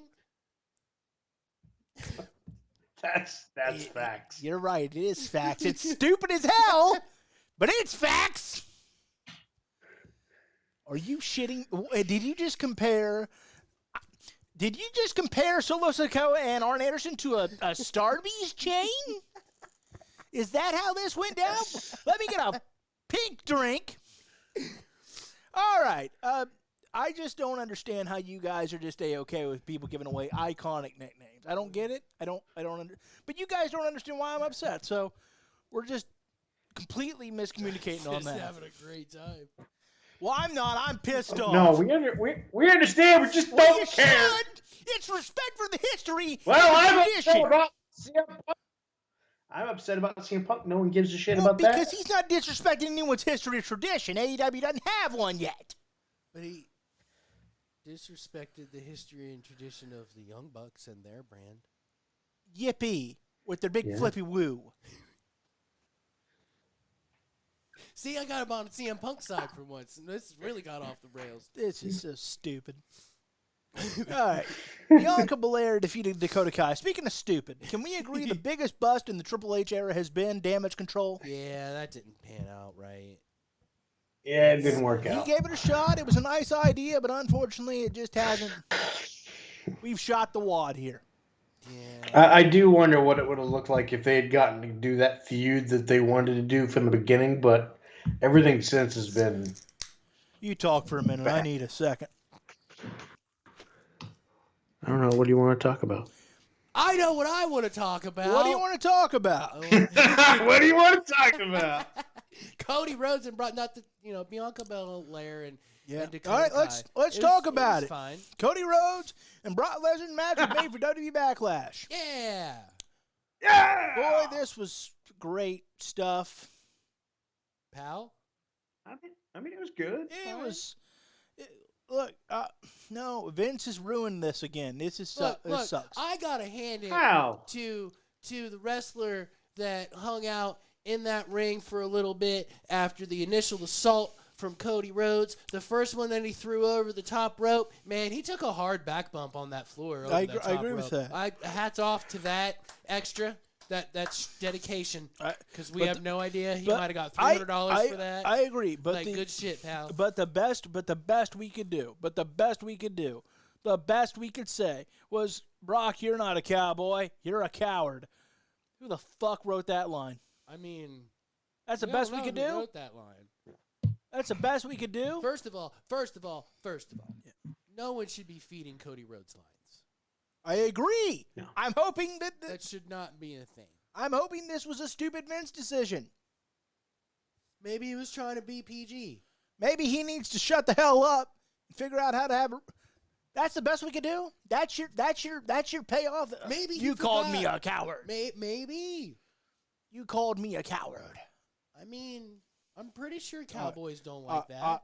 I am just. Yeah, right, Travis. Cowboys don't like being called cowards. They're like Marty. I- They're like Marty McFly. What'd you think And of the chicken. What? Can't call Marty McFly a chicken. All right. I mean, you can because you probably be able to whoop his ass. But What'd you think of the segment, Mr. Napper? I liked it.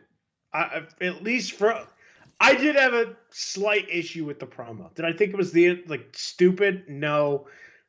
The comment about not being a cowboy, I did chuckle because Brock Lesnar kind of is a cowboy because the He's a dude rancher. lives on a ranch. there's a difference. Okay, what's the difference? There is a difference. Ranchers tend to What's the have difference? horses. Boy, you're on one today. No. Cowboys tend to cows. Oh Christ. Oh God. See what I'm dealing with over here? Okay, so I guess Brock Lesnar's not a cowboy. Good for him. This sucks. As far as the segment goes, no, I enjoyed the segment. I thought Cody did a very good job, at least of looking fired up. I thought the facial expressions, the movements, everything made the segment kind of interesting and exciting to watch. The costume change with Brock was a little weird and a little interesting. I didn't really care that much not about only it. did he conquer the streak, he took Undertaker's gear too. What more can be taken from this match? It's a ranchman's trench coat. No, here's my issue with It's not a dead man. He's the dead man incarnate. It's different. Undertaker didn't have straps and hooks hanging down from the pit. It's different enough. Did I piss I him hate off? both of you. I don't know if it was you or me. I hate both of you. I said the dead man incarnate. It was It was probably you. me. It was you. It was Oh. you. Happy. What are you getting married in 2 weeks? Jesus. Tell me Yes. you're going away somewhere for a honeymoon because I just can't hardly stand it. Nope. Columbus. Christ, I'll see you on Tuesdays. So here was my issue with the segment. It isn't bad. Two guys, two guys that are masters of the field at this point in Brock and Cody. Right? Here's my issue. No explanation. None. Yeah. He just stands there. That's the best we could do after this great, 8 to 10 month run that Brock has been on in terms of being able to tell you and sell you, and that's the best we got. That's next week. Then what the hell was this week for? We already missed a week. To Austin up Cody To- Rhodes. to- Oh no! If you went out, Yeah, if you, I mean- what they're doing. okay, but here's why they shouldn't have done that, because Brock missed a week after the attack, right? Yeah. And then it was sold as Brock Lesnar returns this week. That implicitly implies, but I know, again, we're back with a madman overseeing all this, and I bet you he's got a hand in Brock's booking because Brock would probably get on his knees for him. And so at this point, here's my issue, is then Brock should come out and explain, even if it's the stupidest reason, like there's been rumored of well, I went on first and he was the main event. Why are we having this feud other than because the psychological aspect of it is, why is Brock Lesnar upset with Cody Rhodes? He turned on him for no damn good reason. We should get that. And we don't have that long at this point till Backlash, especially because how often does Brock work consecutive weeks of TV? Even when he's around, not often, because we're going to have a national tragedy if he does, and I get it. Whatever. So that's my issue with the segment. It is not that it was awful or anything like that. It's fine. But it should have been more than fine. It should have been the standout from Monday Night Raw, because Lesnar should have explained somehow or another, because he's been great at cutting promos as Cowboy Brock. Explain your issue. Cody comes out. We can do the pull apart then. Instead, Brock has suddenly got security guards. I mean, if you put him in Druid mask, there we got the whole Undertaker's entrance. That's fantastic. Instead, Brock comes out. He's got a boatload of security. Since when does Brock Lesnar need or want security, when literally all he's been paid to do the last decade is assault them every other Monday? That was Adam Pearce's security. Well, that's... That was Adam Pearce. That wasn't I don't Brock's care security. about that, but do you understand my point? It was completely lazy when... I don't care who booked it, and I think Vince had a hand in it because it's Brock. Anytime it's Brock, I'm going to assume Vince has got something to do with it, because they are odd friends. And he respects Brock. He respects Vince more than he respects Triple H. So it to me is so asinine. Brock Lesnar returns next week. What did he say? Nothing. Nothing. Then why? Brock Lesnar circa 2002. Cool. It's not 2002. So that is my issue. Can you guys at least understand my point there? I mean, I guess. What do you still mean think you it's- guess? I What do you still think disagree with it's- me for? I just think it's fine. Should there not have been an explanation I mean, from Brock? There's been many a times where Brock Lesnar's just beating people up for no reason and have no explanation. I hear you. whatsoever. I hear you. But the hook of that episode when he was putting down Cody, right, was why? Why is he doing this? Why? Corey Graves and Kevin Patrick, we know that unlike us, they are fed lines, or at least paraphrases. That's what they sold. That's what they hooked. Therefore, that's the story that is implied you're going with. Then why isn't Brock Lesnar? And I get it. We got a couple more weeks, and hopefully that happens. But it just feels like we already had the week off in between. Come on out and come on with the come on. Quit. You're either cooking the patty or you're not cooking the patty. Look, it's okay because we got to see Cody Rhodes beat up 20 security guards like he's Stone Cold Steve Austin after a six-pack. But this time it was a six-pack of Bang Energy that he had before he got out there. And that's great, but again, that to me is as lazy as it comes, because we've seen Brock Lesnar and the security guard shtick with great. Oh, come on. Yeah, pal. But Adam Pearce was protecting I the don't health, care about Adam and Pearce. he was protecting the health and well-being of Cody Rhodes. You're just really trying to rile me up today. But he was. For some, That's why you the and I, security we were was rolling there. well on CM Punk, That's and then why from security as was soon as there. we've gotten to Raw, you have been. It's like you're impersonating Napper here. I love I'm it. just trying to make valid points. What are your thoughts to my criticism, Mr. Napper? I have been. I thought for sure that they were going to give us a reason why Brock did it. I am disappointed that we did not get that. Am I completely unsold on the entire thing because they didn't give it to us? No. Do I think that we're going to get it eventually? Yes. Whether it be by Brock Lesnar or surprise Paul Heyman, possibly. Maybe. I don't know. He Possibly. said that maybe. I don't know. Possibly. But I think, like to McCarthy's point, we're going to get it at some point probably. If Vince is not completely booking everything and, lets us have a moment or two to figure out what the fuck we're doing. But I don't think it took anything completely away from the segment. Like I said, I still enjoyed the segment. I liked seeing the Cody Rhodes fire up. I thought it was fun. I thought they did it a nice way. The barrage, I will say, the barrage of security when he got close to Brock was a bit That much. was weird. Like they were just chilling, waiting for him. Like you guys made that right, way and too like obvious. they came out like it was Spartans ready to storm the gates. They should have ran from behind Brock. That would have made it more right. realistic. But they were like. That's what I was gonna say. The camera caught them like that scrunched up behind the barricade. And I think agree that hurt the segment a lot. And that's why I know what Adam Pearce said, but it's like they were sitting there anyway. So if Adam Pearce storms out with the security after they start getting physical, all right. But he's taking care of the health and well-being of his uncleared. They should have came out with Pierce. Bottom line. And I agree with that because that changes the whole feel of the segment. Wouldn't you agree with that? Changes the whole feel. If they come out with Pierce and he says, I'm protecting my Backlash main event. All right, fine, whatever. We can. He did end up saying that. Yes, he did. After they were already there anyway. But the totality of them should have all came out with right. Pierce. That's what I'm saying. Not it's almost like Vince and wait. Triple H went, didn't think that through here. Just say it's say it's there.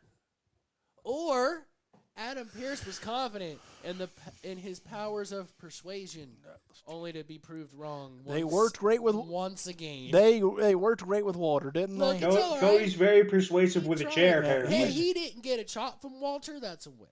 Well, he got very intimidated by Walter, and his persuasion abilities haven't worked great with Ronda Rousey. The history's just not there. You got to keep trying. What are you going to do? Look, you're in charge of I'm all about never giving people up. that beat each other up for a living. Got to keep trying. I'm all about never giving up, but every now and again we got to realize what our strengths are and what they're not. And he was also giving Cody the benefit of the doubt as a former EVP that he might calm the fuck down. Oh boy! And he was sadly mistaken. Speaking of guys that apparently calmed down. Seth freaking Rollins defeated The Miz. There was rumor and innuendo all week about Seth may have walked out of last week's Raw at the frustration or. Yeah, I remember reading that. Yeah, I'm sure he did. So we're sure he did, but if we didn't read it in the dirt sheets with CM Punk, if we read it there, that's fine. That's good. That's my credibility sucks with CM Punk because you're just reading from the dirt sheets. Your credibility with Seth freaking Rollins is great because you're just reading from the dirt sheets. I mean, if I had what happened to him on live television, I would have walked out too. I mean, I might be a little upset, but we're acting like this is the first time in pro wrestling anyone's ever been asked to go out and make a goddamn fool of yourself. There's a whole club about that. It's called the... There's being asked to make a fool of yourself and then just being completely lambasted in the middle of the ring for no apparent reason. Like, they made changes while he was in the ring. Like, I know that happens on the fly in the middle of matches, but like, they changed the segment in the middle of the ring during a commercial break. And you know what he did? He got pissed off, and he said, all right, give me the Miz, and gave us the match of the night because those two were consummate professionals. Yep. That's exactly what he did. Do you believe, Mr. McCarthy, that Seth Rollins walked out of Raw? Probably not. No. He was probably pissed off. Yeah, he probably I'm sure he got was. a right to be. But I thought Becky said he did actually walk off though. I don't know. Because didn't she do an interview recently? I haven't seen it. I'm not saying it isn't true. Just Well, I he's haven't- not going to leave. He's I not thought going to. that's why Maybe he walked off in a huff from a conversation with some higher ups. But I'm hard pressed to believe that Seth is going to leave his wife at the arena. And Not that they can't afford 2 Ubers. Like, yeah, that's and not a I'm big sure. deal. Yes, I'm sure they could. wasn't that after her segment I don't though? know. Look, maybe he just got a little frustrated talking to Vince's Or mustache. did she even have a segment on that show? Was she even on that show? It's hard Didn't- to know. She wasn't. I don't She remember. was advertised, and then it I don't changed, and then because that was one of the things that Vince went. So maybe he didn't leave her. So- Maybe they left Maybe together. they did live together. I don't know. But- 'Cause we're not friends, and we should be. But I just want you to understand that Travis is basing Yes. that off of mostly Dirt Sheet Report. I know. But I'm aware. when I say it was CM Punk, then do we know? Unless you can, corroborate your Becky Yeah. Lynch. Because Yeah. I don't know. Yeah, you can send I us the can't link. say true You or can send false. us the link in the Marks chat right now. I'm If fine with she- that. I got it. If she said that in an interview, Yeah. but I can't confirm nor deny because I have no idea. So until then, you do see the Punkers. Yeah. All right. So I thought this was a banger of a match. Look, I love how you whispered like he wasn't gonna hear. it was. Yeah, It's that's called comedic effect. All right. I didn't I'm aware. invent comedic effect, but I've perfected it. Yeah, sometimes. I'm a funny motherfucker if I'm anything. Like that's one of the few things I have serious confidence about is I know I can make you giggle. Anywho, this was a banger of the match. Again, these are 2 pillars of the company. There's nothing bad I can say about either one. Seth Rollins makes everything work, including this weird ass Joker looking thing that we're doing. Whatever we're doing. Yeah, whatever we're doing, because there's not a nickname for this current version yet. So, Not really. They keep bringing up the architect a lot. yeah, At least Corey Graves but does. but when I see that, I think the old school blonde streak. When I hear that, so like this was a banger match of the night. If he is upset with Vince or whatever it may be, this is a guy, Seth Rollins, that Vince or whomever has got to find a way to coax. And hey, just trust me on this. I get it that you're upset, but I don't understand why he would be upset so much personally, and I'll tell you why. Maybe you disagree with Vince on whatever he allegedly did or did not. That's fine. But let's not act like he's mistreated you creatively. You've done very well under Vince McMahon. You've done very well under Vince McMahon. Very well.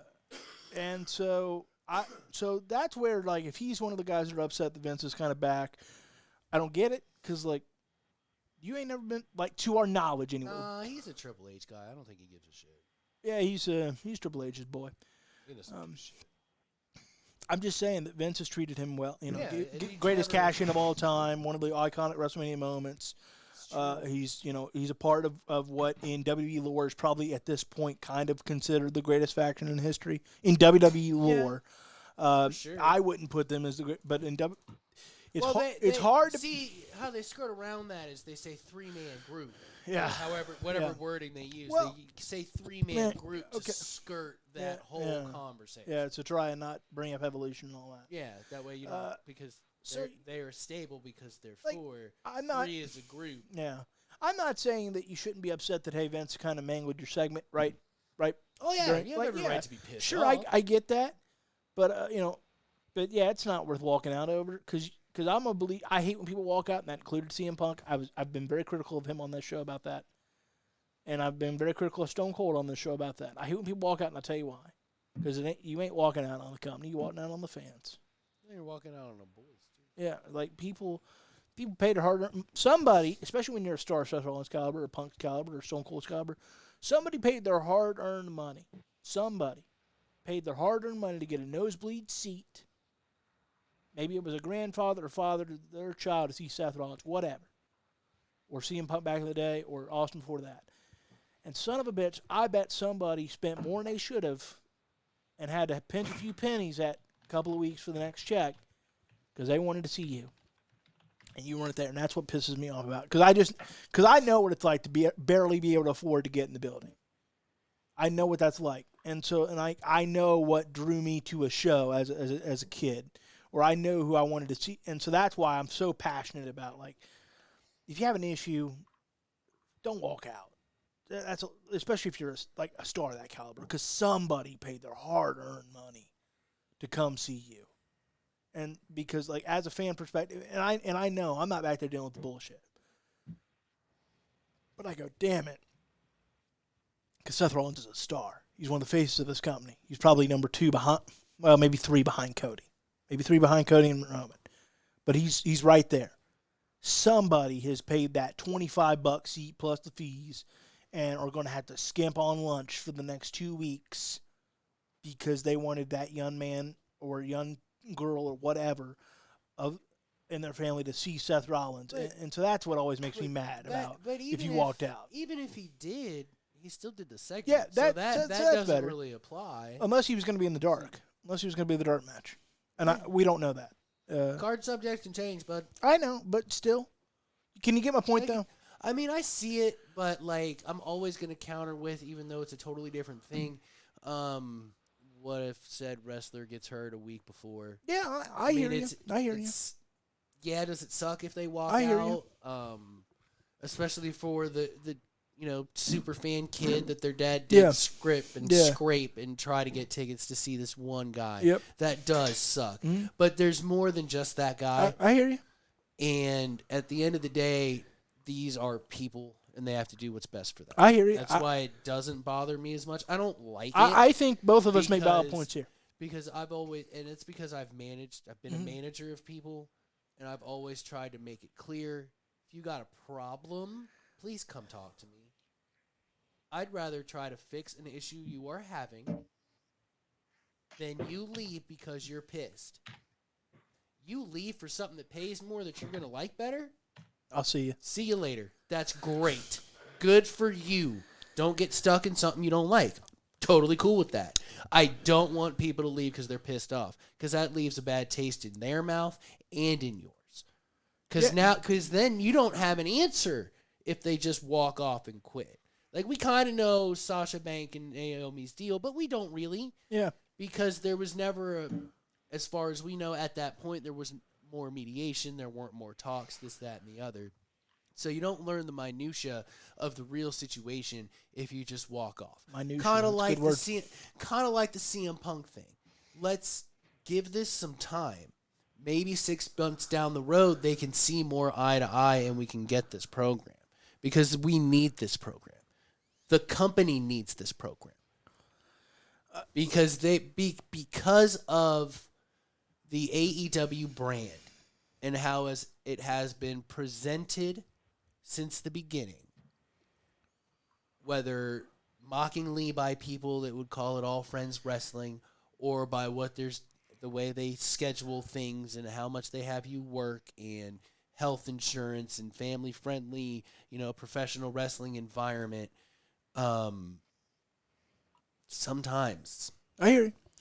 I think you make very valid points. I think you make very valid points. Respectfully, I also agree with me. Well, I mean, that's fair. I agree with that guy, whoever he is. So, if you don't fix it, because I went off track there for a second. If you don't fix the problem, maybe you can never repair the relationship with that person. Yeah. Whether it was with you, another coworker, what have you. But you can learn from the situation and look for the signs that you missed and make it better for the next guy. Make it better for the next person. Yeah, I got you. All right. Bobby Lashley versus Austin Theory ended in a no contest with Bronson Reed's involvement. Bronson Reed is now Mr. Nice Guy. And he's not nice. Travis Napper. Yep. I want your thoughts on all this. I didn't actually get to see. I must have skipped it. I would have skipped it too. Don't Well, I don't know whether or not I got up. I do like Theory and Lashley. I do like Theory and Lashley Why too. would you have skipped it? I like Bronson Reed and Lashley. I didn't see the Mr. Nice Guy thing, so I can't really judge that because I really didn't see it. See, this is where that's why I texted you last night and I said you wish it was just that one segment because I was literally going, there is no way that Triple H said, yeah, we'll call him Mr. Nice Guy. Look, does it make it okay? Does it make it okay if they spend the money and give him the No More Mr. Nice Guy song as his theme music? Does it make it okay? Does it make it okay? No, not really, because it's absolutely fucking stupid. But it's funny. It's not sticking Dusty and polka dots, stupid. So that's something. I'm not. You are really an apologist today. I mean, they very well could be putting Bronson Reed and polka dots. No. He's gonna have the smiley face. But like this, Foley. but see now your response makes sense, and hopefully now mine does. Because when I said you wish it was just that one segment, I was thinking of this because I went, there is no earthly way that Triple H said, we'll call him Mr. Nice Guy. Because if he was going to call him something stupid like that, because that is stupid. Can we agree? All right. No. Let's pair it with the song and have that discussion. All right. Well, if you're going to call him something, in my opinion, that's just dumb, stupid. But it's Like, a play is on that words. his new It's nickname? not. But it's a play on words because he's not a very nice guy. Yeah. Thank you, 1985. Sounds like somebody I know. Yes, that is the new moniker of Bronson Reed, Mr. Nice Guy. How do we know? I watched Raw. That's how I know. But he only interfered. They No, they didn't, did a whole, they they did a didn't whole say vignette. Mr. Nice No, Guy they did a whole Bronson Reed. vignette. But he just claimed that he was, Mr. Nice Guy. He didn't say that was his new thing. Have you all watched? It's like he's not like he's the dead man now. They got to put the song in there and it works. Are you? You are really I hung up am. on I this. think it's fantastic. Well, Not really the Mr. Nice Golly. Guy name, like that is fucking terrible. But let's go all in. If we're gonna be fucking stupid about it, let's just go all in on the stupid. probably not. It because- worked for Gold Dust, didn't it? What do you mean? They went all in on the stupid and crazy with Gold Dust. Yeah, but here's why. There's been very few exceptions on people that Vince will pay music royalties for, because he hates it.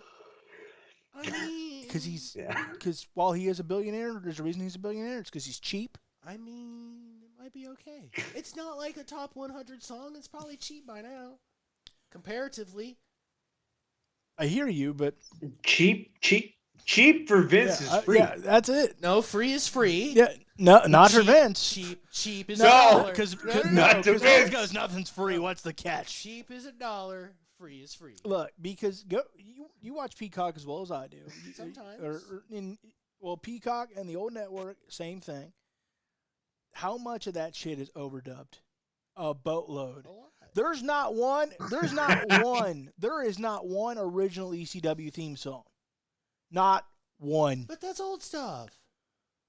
This could bring in more money. Well, no more Mr. Nice Guy is not exactly today's hits. All right, it's not exactly Miley Cyrus. I can buy myself flowers. So there's he even overdubbed "Ain't No Grave." But look, WrestleMania 27. well, look. All right. So on the same coin, And though, he's already but- they've but- already overdubbed the Metallica theme For- song in WrestleMania 36. Because it costs money every time you use it. Exactly. So they're not, so They put- dude, so they get put over some- this dream. But listen. They put some weird ass track over everyone's theme music in All Access. Like some weird ass stock fucking audio anytime someone's coming out to the ring. What does Tony Khan and AEW have to do with this discussion?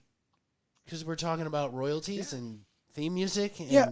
Sure, but dubbing over things. one has a history of buying songs. The other has a history of I'm not buying But I'm that no just matter what you saying- pay. I'm just saying. You'll have to pay me to use it. I'm just saying. All He's right. not the only one that has dubbed over things, so he doesn't have to pay. I'm not royalties. suggesting he's the only one. I am suggesting he's the one that's the worst about it.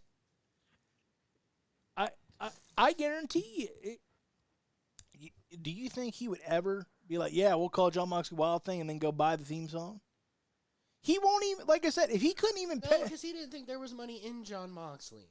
You thought there was money in Dean Ambrose acting like That's I suppose so, but like when you can't even buy, when you don't even give the Sandman, Enter Sandman, when he was working Would for you give Sandman, Enter Sandman, if you're Vince McMahon? Yes, literally It's a his whole lot of gimmick money. is the damn entrance. It's a lot of money. It like even Taker when he was the last outlaw and they did the whole Johnny Cash thing. I bet that killed him. See, he does it. For yeah, Taker, he did it one. Yeah, he did it. He did it multiple times for The Undertaker. Oh, I would bet Kid Rock isn't charging them. Oh, please. He is no, he's well known that he doesn't care. You're making your money. I would be surprised if Kid Rock's wouldn't charging be. them. Wouldn't be surprised a little, even a little. Then why is Kid Rock? Is he a super Kid Rock fan? Is that the one exception he'll make? Because everything else is constantly overdubbed. Everything else. I would bet Maybe he had. it was a different deal. It's Maybe it's an unlimited use deal with Kid Rock because, like you said, he doesn't care, but he still wants to make some money. I mean, Kid Rock's very particular about where his money goes. yes. Very particular. I respect that, but because he likes the WWE, he has. So that's why he took the one flat fee. All right, And gave him unlimited use. Yeah, well, even then, but comparatively, then that's paying peanuts. Sure. I'm just saying. All right. What are we even talking about anymore? Trish Stratus explained her actions. Didn't like this at all. I going back to Lashley in theory for a second. I enjoyed the match. I was scared of Lashley's presentation. I don't know why they went back to that. Again, his fingerprints are everywhere. Fun times. I'm not. wait, what do you mean his presentation? Wouldn't you agree that was back to a different Lashley? Like on the entranceway? Yeah. Yeah. Yeah. Yep. A little bit. Maybe there's, I don't know. I'm maybe they're just trying confused. I'll have to go back and All watch. right. You guys keep. Look, I'm not upset about. What I'm trying to do is every week I watch these shows, and every week I don't see totality Vince, but I see his fingerprints a lot. A lot. And But- you deep down agree because all you do is shrug. Well, I mean, sure, I Eh. see him somewhere, but I also know that Triple H and Vince are very similar. Triple H learned from Vince, so there's Yeah. going to be similarities. I hear And you. at the end of the day, when you have a good ass Raw like that, I don't give a shit who booked it. I hear you, but my question can I If ask you- Vince had a big hand in it, I'd give him credit for it. Can I- Because I'd shit on him for having a bad but show. but can I ask you a question? Hmm. Is it just a quinky dink that we've seen more of those similarities over the last 3 to 4 weeks than we no, we have? not at all. Okay, just Not at all. just wondering where the line is. I just don't think it's like.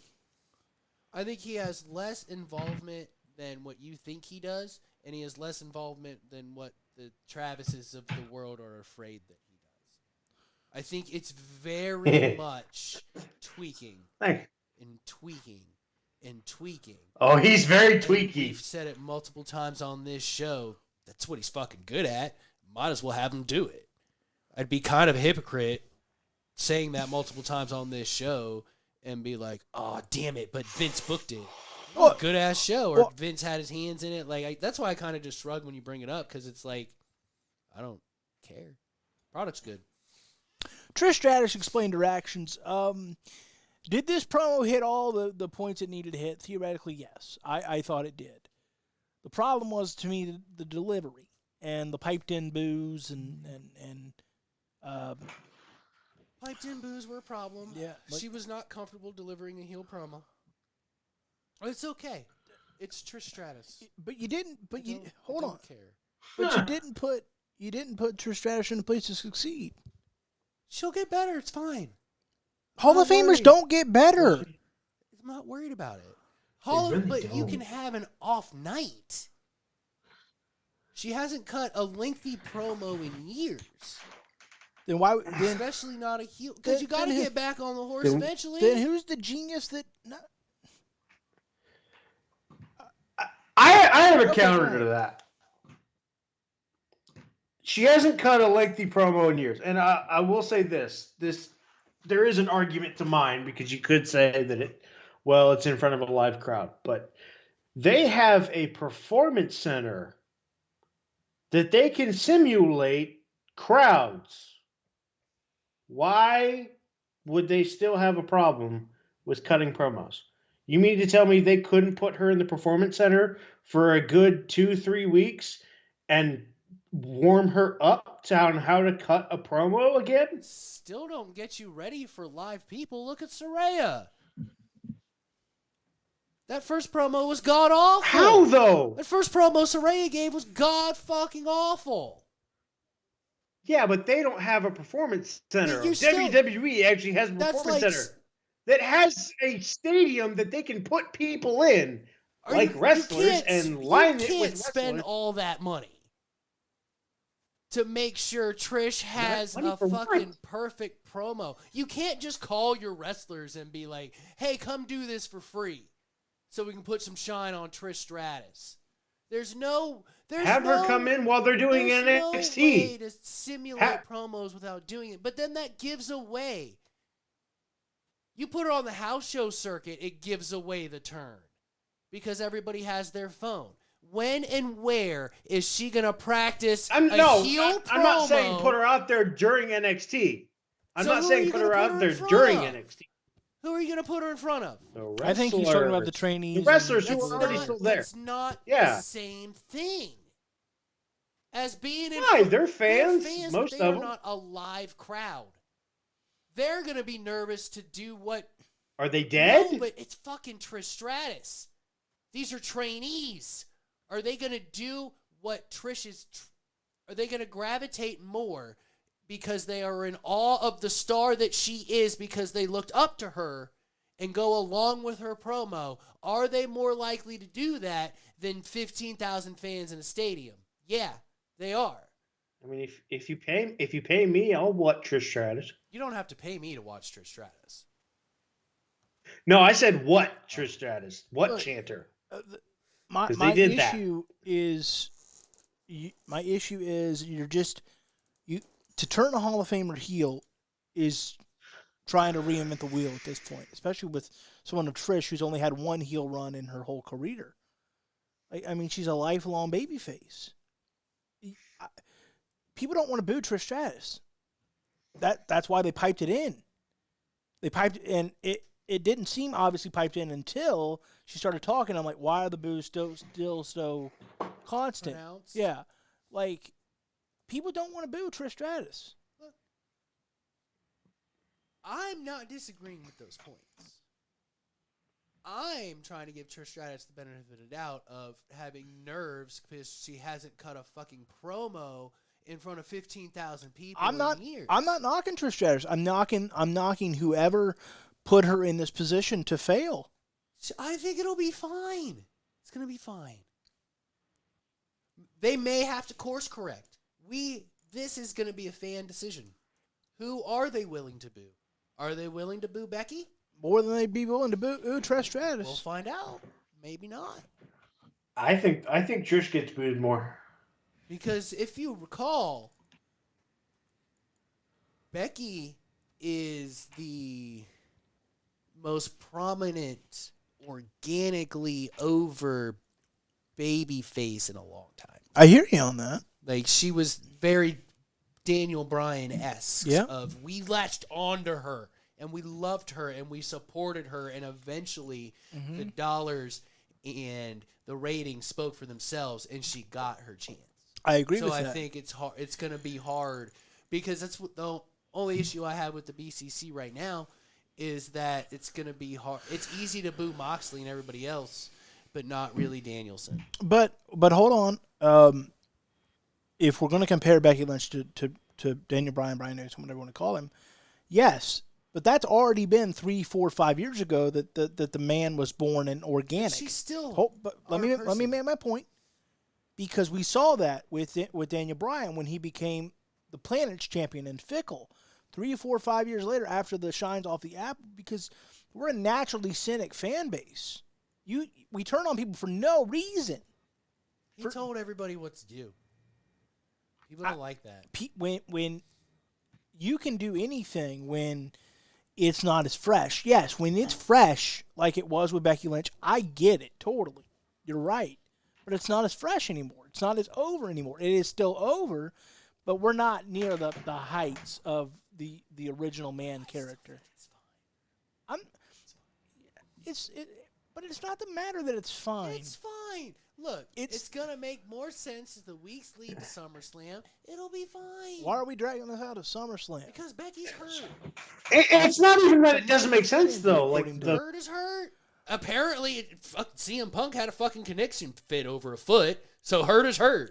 I don't know. We're not talking about AEW right But now. no, I'm just saying, like you said it, but it's a foot. You Well, know, I said it's a minor foot injury. it's Is a what we've minor been foot read. injury. All right, but still. So we're gonna get. You we're don't gonna want to make get it worse. We're gonna get 4 months out of this. I don't know how. I mean, minor. You're on your feet all the time. It takes a long time to heal a foot injury because you're always on your feet, especially with the second job that Becky Lynch has of being a mother. It's not easy for her. We need to give her time. We've done this show a long time, Mr. McCarthy. And one of the things we do on this show, all three of us, is we are hypercritical of what we don't like, and we are a little bit too in love with what we do. All three of us are that way. And if either one of you want to tell me I'm wrong on that, I respectfully disagree.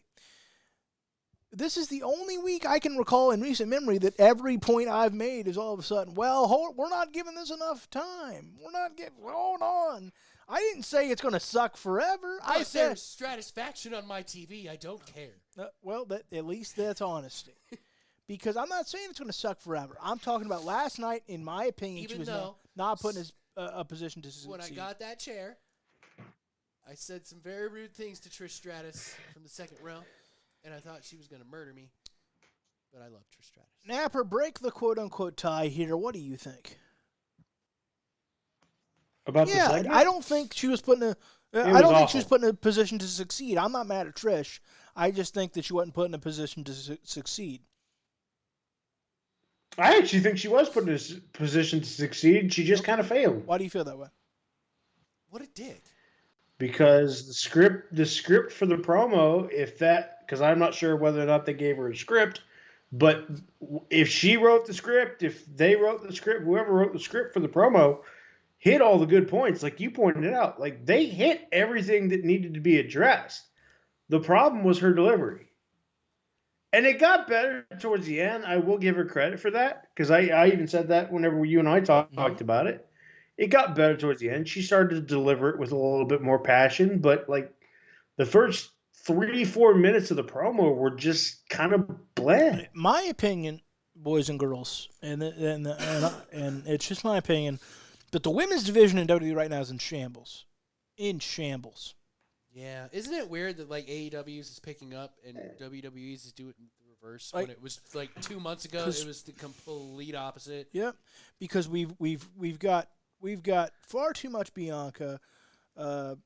We have the main story of women seems to be now Trish, Lita, and Becky Lynch, all three whom aren't champion. 2 are Hall of Famers past the prime. If all can aside, if this was Goldberg, we'd say, why are you taking up so much space? You know what I mean? At this point, and so I just think that from a standpoint of, I don't know why they're at a wall creatively for the women, but there's so many women that deserve a shot, and I'm like, man, I think this is going to end up a banger of a match. Please don't misunderstand that. Absolutely. But I don't know if you want to drag it out 4 months to SummerSlam. Apparently that's what we're doing. That feels that way. You almost there's not another big enough show. I'd put it on Money in the Bank in the UK. That's big. That's big. Because SummerSlam ain't in Canada, so I don't see it's Trish Stratus. So Trish Stratus can't go to the UK? No, she can. It'd be bigger in the put her UK. on SummerSlam. I'm not. It's a bigger marquee. So my thing is, I just think the women's division in shambles. That continues with Chelsea Green and Sonya Deville defeating Candice LeRae, and this week she was Meechin. They can't ever decide her full name, and that's been an No issue. problem since she came back. Yeah, that's been an issue between Vince and Triple H. So they can't decide her name. Travis keeps disappearing. Well, he's got stuff to do over there. He's a couple weeks from his wedding. It's very frightening. I'm here. That's all right. He's here. I hear him. I hear him disagreeing every word. We're filming a horror film. Look, The invisible Hot Wheels. No? no, Nobody? no, What? no. Oh, I No. That was pretty lame. What are you That gonna was do? pretty lame. Yeah, well. Look, Especially after I just did like a Yeah, that Wicked was Witch of the West screen. so Chelsea Green, Sonya Wow. Deville again. Not a bad. I mean, good. They're on TV. That's wonderful. Let me be clear on that. They both deserve that. We know how talented Chelsea Green can be. We saw that. We've seen that several times at different incarnations of her career. Sonya Deville, another very talented female that makes things work. And Candice LeRae, we know how good she can be. And Mia Yim, we know how good she can be. I'm not knocking any of these women. What I am knocking is the thrown togetherness of it, the lack of story. It just feels like, here, try it. Which is fine for a week or two. But with Chelsea Green and Sonya Deville, they're starting to become a true pair. Tell me why. Tell me why. And I know you can say, well, that's coming. They did. Because Karen. They both hate Adam Pearce. Karen? Yay, great story. I don't know. And I'm grasping at they straws. both hate Adam Pearce. That's the story. They both hate Adam Pearce. And mutual dislike breeds friendship somehow. There you go. Yay. Probably. Enemy of my enemy is my We friend. have Oh. established that sometimes, as long as there's a story, it's fine. Let's watch the end game. And Not every story is gonna be balls to the wall, fantastic. I hear you. I'm not. It's look. very. I mean, we're grasping at straws Yeah, that's. as to the reasoning behind this pairing. I hear you. So I'm not like defending the pairing, but like I'm trying to because I do like them together. But this women's division. But we know why this they're women's together. division was so strong 6 months ago. Yeah, This women's division was so that strong. happens. It happens a lot. I know. I mean, and coming into January, you had Charlotte back, and just this women's division was so set just a couple of months ago. Well, when you fire Mandy Rose over bullshit, We agree on that. We always have. you take the belt off Morgan too soon. Yep. Give it to Rousey, who hasn't connected with the audience since she came back this second time. Yeah, it's gonna hurt your division. I'm not knocking. I want to stress it. I'm not knocking any of the four women.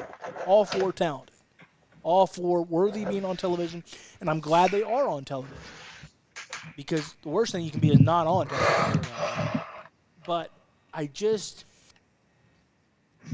when your focus is two Hall of Famers and Becky Lynch, and like I said, the Bianca thing is Bianca needs time off in the worst way.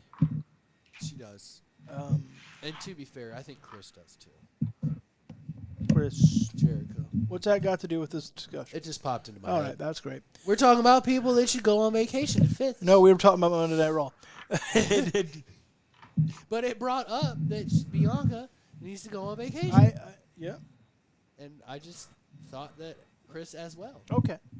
You're entitled to that. Mr. Napper, thoughts on the state of this women's division? It's gotten worse. I will agree to that. I think it's just in flux because of everything that happened. They're hitting a reset button. They always do after Mania. I think it'll pick up in a week when we get the draft. I think we just have to be patient because we don't know, because we haven't seen Asuka since the Mania match. I do think you have something with Ronda and Shayna. They just have to be willing to dive into it. But I also think Shayna got hurt in that match in the showcase, which is why you haven't seen them show up since then. So it's a lot of injuries, a lot of people wanting some time off from the sounds of it, which is why you're getting what you're getting. So as much as, yeah, it sucks how much it's kind of fallen off since Mania, this is going to happen. If people get hurt, people want time off. Like, you just had your biggest show of the year.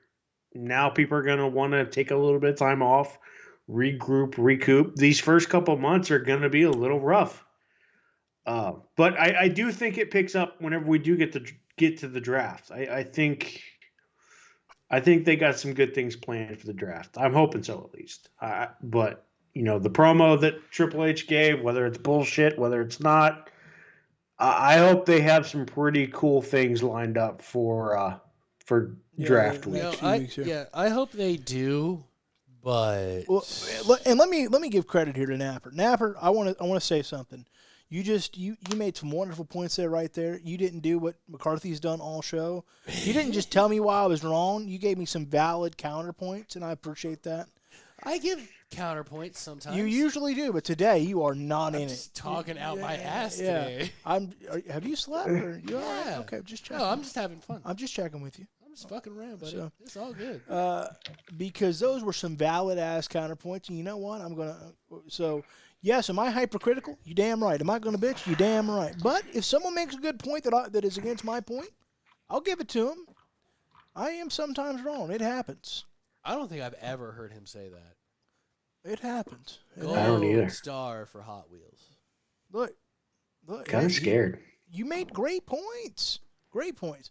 All right, Kevin Owens, Sami Zayn, and Matt Riddle defeated the Judgment Day. Nothing says, hey, this is a powerful pairing. Let's lose that night in the main event.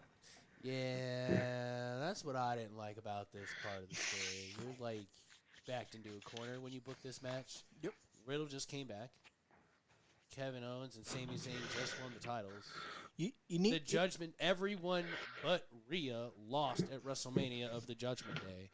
You booked yourselves into a corner doing this. If you were going to do this match, you shouldn't have. But if you were going to do this match, you got to go Dusty finish DQ. Oh, yeah, for sure. I cannot believe that the Judgment Day took the L here because, why are these powerful enough forces to align with the tribal chief and the bloodline, and then they lose that night in the main event? Because you don't even need a reason to not like each other anymore. Of course, now what's Roman going to do to the Judgment Day because they failed? Well, they already don't fucking like each other. Anyway, yeah. We didn't need more to it. I don't know. That's what I don't like. The Judgment Day is the ceiling is here, and they are right here because Dominic's getting legit heat. To me, Rhea's getting legit heat. the Judgment Day is such a victim of 50-50 booking. Oh, yeah. Because they'll have 3 weeks where, all right, we're going there. We're going there. Almost every time leading up to their big matches, they are in complete control of the situation. And then they lose the big match. match. They lose the big match. They're hurting the Judgment Day. And I know that, yes, heel factions lose a lot of big matches. Yeah. But you get a couple to establish that there's a dominance there. They got to get a few, and they're not happening. And this was another, I know this was just a Raw. But still, it's the main event after Heyman has put you over and aligned you with the bloodline. It was time to cement that status, and it did not happen. And what were your thoughts, Mr. Napper? On what? Sorry, I was reading something. I thought it was the wrong call to have the Judgment Day lose because in the opening segment, Heyman has put you over, aligned you with the bloodline, got a short-term deal. We're supposed to believe that you are worthy of hanging out with the bloodline, who may be the greatest faction in modern-day WWE history, and you lose that night in the main event? Number one, don't book this match. Number two, if you feel compelled to book it, you got to go DQ finish. Nobody can take an L here. And instead, the Judgment Day takes another L, hurts their credibility. The Judgment Day gets no big wins. Everybody lost at Mania. You're on the cusp of having. It's like they don't want a stable to be anywhere close to the bloodline. It might be what it is. Because, honestly. I think it is. But I also think it's a little bit of they just are going to probably break up the bloodline. Or not the bloodline, the Don't Judgment say Day. that. I think it's going to happen.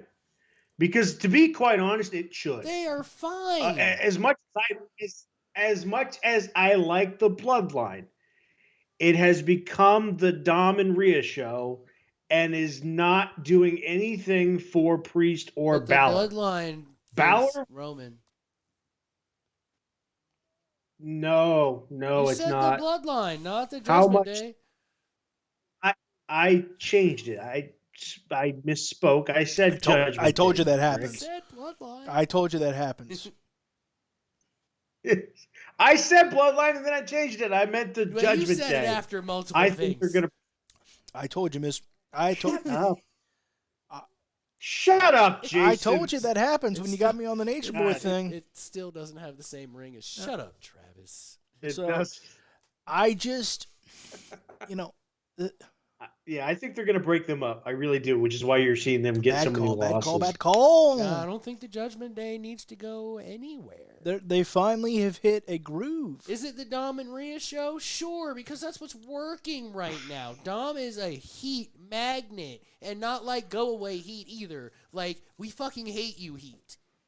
Like, No, I don't disagree. I love everything about what they're doing, but it's like Priest didn't have a match on Mania.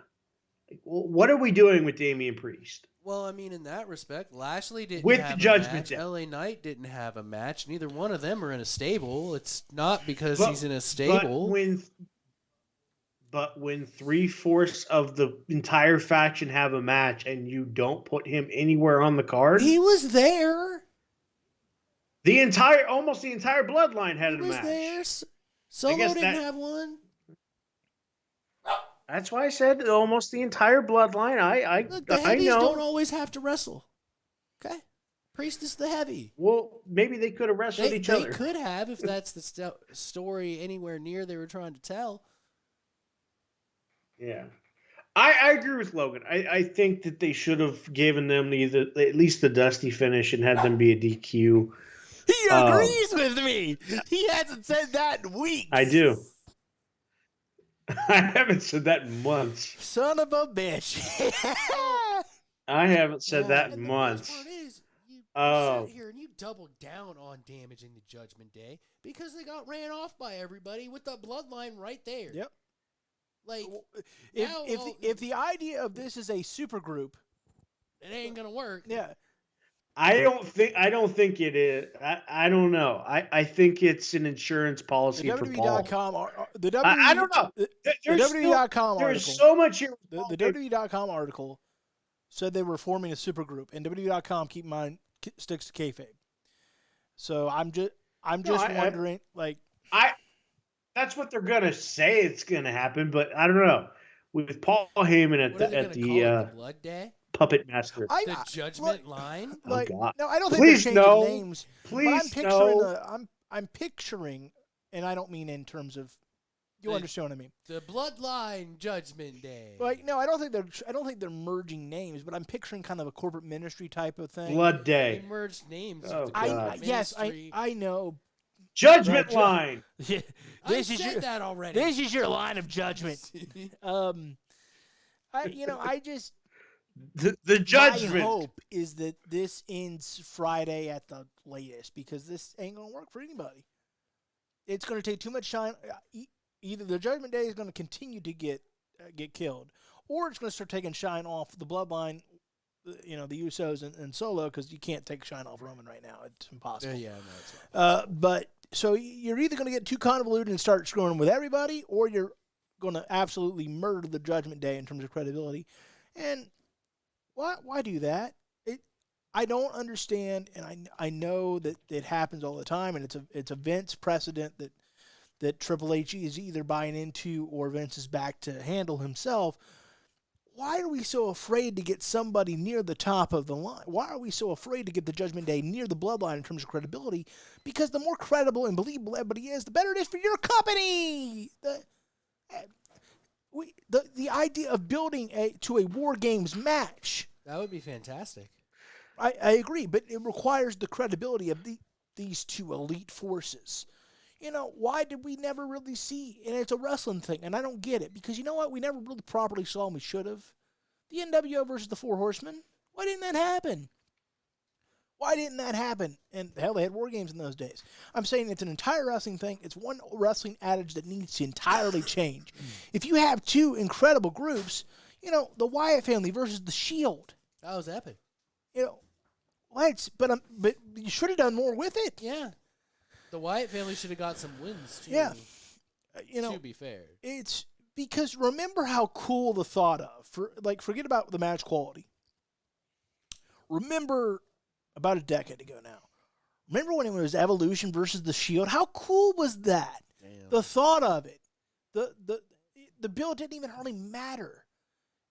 People like me were going, well, where the hell is Nate? But other than that, the bill didn't matter. And I'm saying that was just people like me. So my point is, we don't want to hurt the Judgment Day because you're not going to take too much time off the Bloodline. It's been their show for 3 years, and at some point, we got to start preparing the next in line. But that would be crazy. You're not wrong. I'm Yeah, just saying. it Their just thought process is that would be crazy. And I will say that their thought process is that would be crazy is because it is a pattern of behavior. Yeah, they always have this thought in their head. At least Vince does. You're gonna be here forever. Yeah, you're gonna be here forever. Bro, they are not gonna be there forever. And even if they're there, it might not be as hot. Yeah. Stone Cold Steve Austin in 2002 was not as hot as Stone Cold Steve Austin in '98. It was still very over. It still worked. The What Chants are people forget now because the What Chants are still around. Stone Cold was not more over in 2002 than he was in '98. No.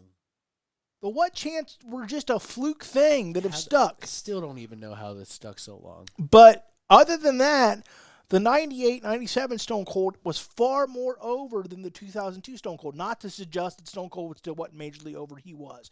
But in comparison, it's like comparing Tampa Bay to the New England Patriots, to go back to the football thing. It's like, yeah, New England won a they had a dynasty and Tampa Bay won a Super Bowl. Stone Cold was still capable of winning a Super Bowl, but he wasn't a dynasty anymore. So people kind of misunderstand that. Even if they are still here, they're not going to be as hot as they were. We have to prepare for the next in line. That's why John Cena, until he went part-time, was never quite as hot as he was when he was the hottest free agent drafted to the Raw. No. He became this polarizing figure instead, and they played on that. And they did it greatly, by the way. But we have to remember that everything gets bored, and that goes back to what I was saying about Cody should have been the guy to do it, because you are teetering on the edge. Do you really believe that we as an audience, I'm not saying us three have mental health issues, the fact that we keep to this business this strong like we do. We're all in this weird cavalcade together. Thank you, Adam Dale. But as a whole, because you guys we're each other's herpes. We can't get rid of each other almost. Thanks. You get my point. No. Yeah. Was there? I couldn't think of anything else. Maybe a boomerang, Just perhaps. said fucking friends. But friends lose friends all the time, and yet we yell all the time, and we're friends. So, anywho, my point wasn't really to call you guys herpes. It was to suggest that we seem to. Psst, Travis. I think it was to call us herpes. But anyway, Herpes Jr. But anywho, the point is, the point is this. You have to prepare for that next guy in line, the next group in line, and that's something that wrestling just misses at whole, and Vince has missed it his whole career. It's a pattern of behavior. Yeah, and I would hope that Triple H isn't taking after that because the reason, and I cannot believe is, I know we disagree on Vince a lot, but overall he's a smart guy. We all agree on that. I cannot believe that. Okay, well he only committed a heist of his damn company, but that was. I mean, he did. It was evil, but it was smart. His company. It was luck. Still worth $3 billion more than the Washington, whatever the hell their name is, football team. It's incredible. Commanders? Is it the Commanders? Yeah, it's the Commanders right now. I'm sure next week it'll be the Washington Superstars. But anywho, okay, he's slightly smarter than Dan Snyder. Congratulations. I think everyone's smarter than Dan Snyder. Let's get serious. Exactly. So it's not an accomplishment. But anywho, wow. But it is an accomplishment when you bought the damn company for $1 million. He's doing the ghost thing again. But anywho, my point is, I cannot believe because even from Hogan on, he's done this because he That's a scary smile. because from Hogan on, he's done this. He's done this every time. Look like 'Cause Brandon Cutler. The only reason he went to the new generation era is because Hogan decided I'm taking a breather, I'm out or whatever happened between those two divas, right? Yeah. And then the new generation goes into the Attitude Era, and Stone Cold has the neck issues, wasn't prepared. Can't blame a guy for getting hurt. Fine, whatever. But then The Rock goes to Hollywood full time, unlike Hogan, and he's not prepared. And now John Cena, he really wasn't overly prepared. It's a pattern, and it's like terrible. And here we are again. Roman is on the cusp of at least moving to a part-time schedule. And who's going to lead this thing? Cody? Probably. That's the hope. But that's going to become a John Cena-esque polarization because Cody's hot right now. But remember when he was first starting in AEW? He was he's the hottest guy. He was on Jesus, on right? TV. He was Jesus. He was the prodigal son. He's built this. We're going to take down the evil empire. And then and then guess what? By the last year, he was Darth Vader. That was his own damn fault. I know, but I'm saying I bet because the face of the company has got to be a face for some stupid reason. Well, right now, Roman's the face. Yeah, but more and more, Cody's the face. But he's the face. But he's not the face of the company. But he is the top face. You know. Okay, fine. Exception. I got you. I'll give you that. But it took Vince 8 years with Roman Reigns to figure that out. Well, We can't do 8 years of Cody Rhodes the baby face. But Cody works as a top baby face and Now, a top heel. but what about a year from now when it's not so fresh? Sure, it's fine. Did you ever think the AEW audience would turn on him like they did? No. Exactly. This What's is the WWE? This is a different audience. What's the worst that can happen? He's going to get the John Cena 50-50 chance. What's Nobody. the worst that can happen? Oh, what's the worst that can happen? That guy still seemed to do pretty damn well for himself with Let's Go Cena. Cena sucks each and every evening. Let's go, Cody. Cody sucks. Let's go, and I love Cody. He's no John Cena. I get it. Yeah, John Cena's a generational talent. But still. So is Cody. No, he's not. Yeah, God is. Technically, yes, he is. What, based on his family lineage? I'm not talking about generational in the sense of that. Based on his body I'm of work from the WWE to leaving WWE to starting a company. He didn't remotely get over until he left the WWE. That's not his fault. He was that's also fucking not entirely true. Stardust. Well, hold on. And he gave that character And he got over his Stardust. everything. Hold on here. He got over They Stardust. were not behind Cody hated not it. once. Look, my point, and I get you, but John Cena was at that point too, and yet John Cena becomes John Cena, and Cody becomes Cody. I'm not knocking Cody, but to compare him to John Cena, that body of work is yet to be seen. He was on the verge of being fired and goes to be the face of the company. Look. That's parallels. a praise to John Cena. That's not a cut on Cody. I was drawing parallels between Cena and Cody. I wasn't comparing Cena's legacy to Cody's legacy. Cena's a generational talent for certain reasons, just like Cody is for certain reasons. He's everything that his dad and his brother weren't. I think that is yet to be proven. That's not saying a lot because Dusty was damn near everything. Yes. And Dustin is good at fucking pretty good hand himself. So, but he's the natural, if you'd say. Nice one. But he's the combination of the two, where it's almost like, does Cody make mistakes? Sure, but it's almost like he saw what his brother and his dad did, made it his own, and sanded off the rough edges. I'm not knocking Cody. I'm saying yet to be proved. Until someone proves their generation talent, and in my view, Cody's not done that yet. Takes a little time. I think he has, just from the impact that he's made on the business. And so he's made, even though John Cena is the face of WWE, will be for damn near 20 years because everybody loves John Cena, Cody did something. I agree. Like, huge. And that has started to affect wrestlers, like, right from the jump, affected wrestlers' livelihoods. That is a generational thing. Are you misunderstanding what I mean by generational talent? I mean in the sense of as a business draw, But that includes the talent that he showed. It's not like he had anybody behind him when he did All In. It was him, the True. Young Bucks, and Kenny. But again, I'm talking about strictly as a character, as a face of a company. I don't think it's been proven yet that he's a generational talent. Could he be? Could, but he needs to go on longer. We need to see a big time run because right now he had, for better or worse, 3 years at AEW, and due to issues, out. Not issues of his own, maybe a mistake by Tony. I have no idea. We don't know either. So I need to see Cody be the guy for a while to trust that he is on that level. I think it's unfair right now to say he's on that level because by hook or by crook, he hadn't had an opportunity to be on the level. That consistent mainstay, 15 years, John, was, only Hogan compares as far as length. But 15 years, it wasn't all sunshine and rainbows for John Cena. But that's my point, is I don't know that Cody will be able to handle the lack of sunshine and rainbows. We saw John Cena do something and turn it on its head and, like, whatever, boomy, that's fine.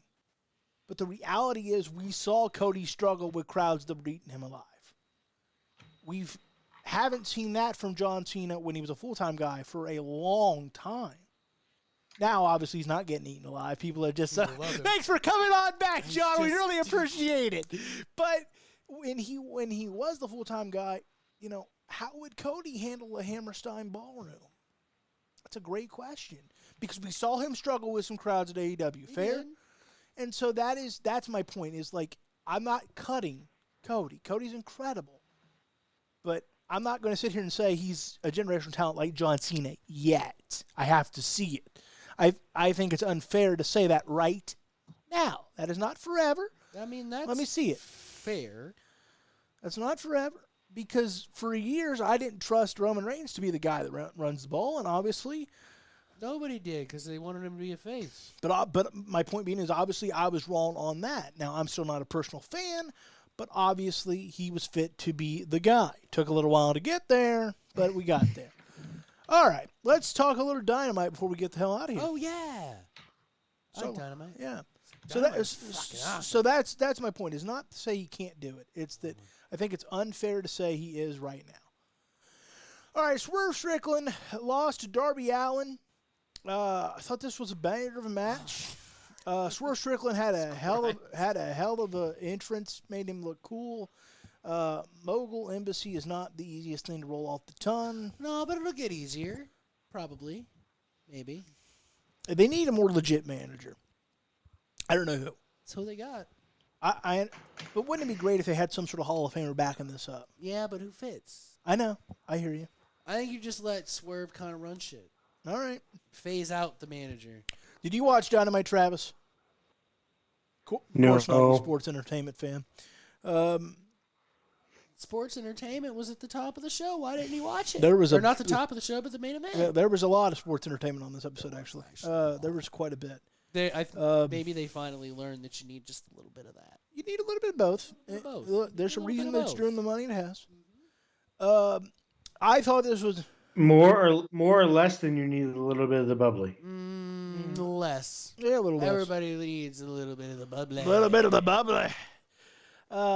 Look, Darby Allin continues to prove why he's a pillar of the company. He also continues to prove why I don't know where you're going to be in 10 years, young man, because you just... Oh, he's going to be broken. Yeah, you just get your ass kicked every week.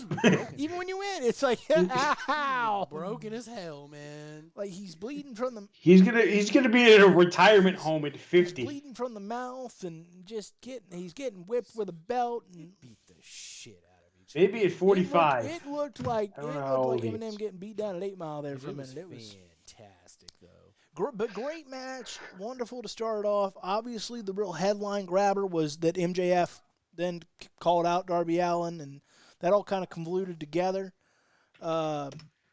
which a great promo as always from MJF. Darby, I think this was the best Darby, promo Darby ever cut. Darby, I don't know how or why, but he showed personality to the point that you like. Either Sting has really helped or he never needed him. You know, it depends on if we don't know what Sting may have said. I want to say it might be a little bit of both. Because I he think showed Sting a presence on the probably mic. Helped him with his confidence level. Yeah, he showed a presence and a confidence I haven't seen on the microphone. Because he was talking about real life shit. Yeah, it was real. When Darby gets real, it's like, damn. Now you like him even more. Yeah. You mean, wait, you bought your parents a house Yeah. and made it so your dad could retire? Dude, you're all right. Like, how do you... we already like you for, like, killing yourself every week you're on TV. But, like, damn it. Now I can't even not like you. But see, because here's where I'm at with Darby. Darby Allin to me, I want to see him with the shot with the ball now. Because let's be honest, in my view, the MJF title reign is underwhelmed. It's only been a couple months. People are tuning out. People People are always tuning out of wrestling. It's fine. I never tuned in. And that's exactly why. Because people are dicks. But he might tune in if Darby Allin is World Heavyweight Champion. He might. I'm not against Darby winning the championship. Not at all. And I'm not saying it's been a bad run. I just think that MJF has underwhelmed a hair. I mean, would you agree or not? I disagree. Okay. I mean, because we don't get that promo out of Darby if MJF is not involved in the storyline. I hear you.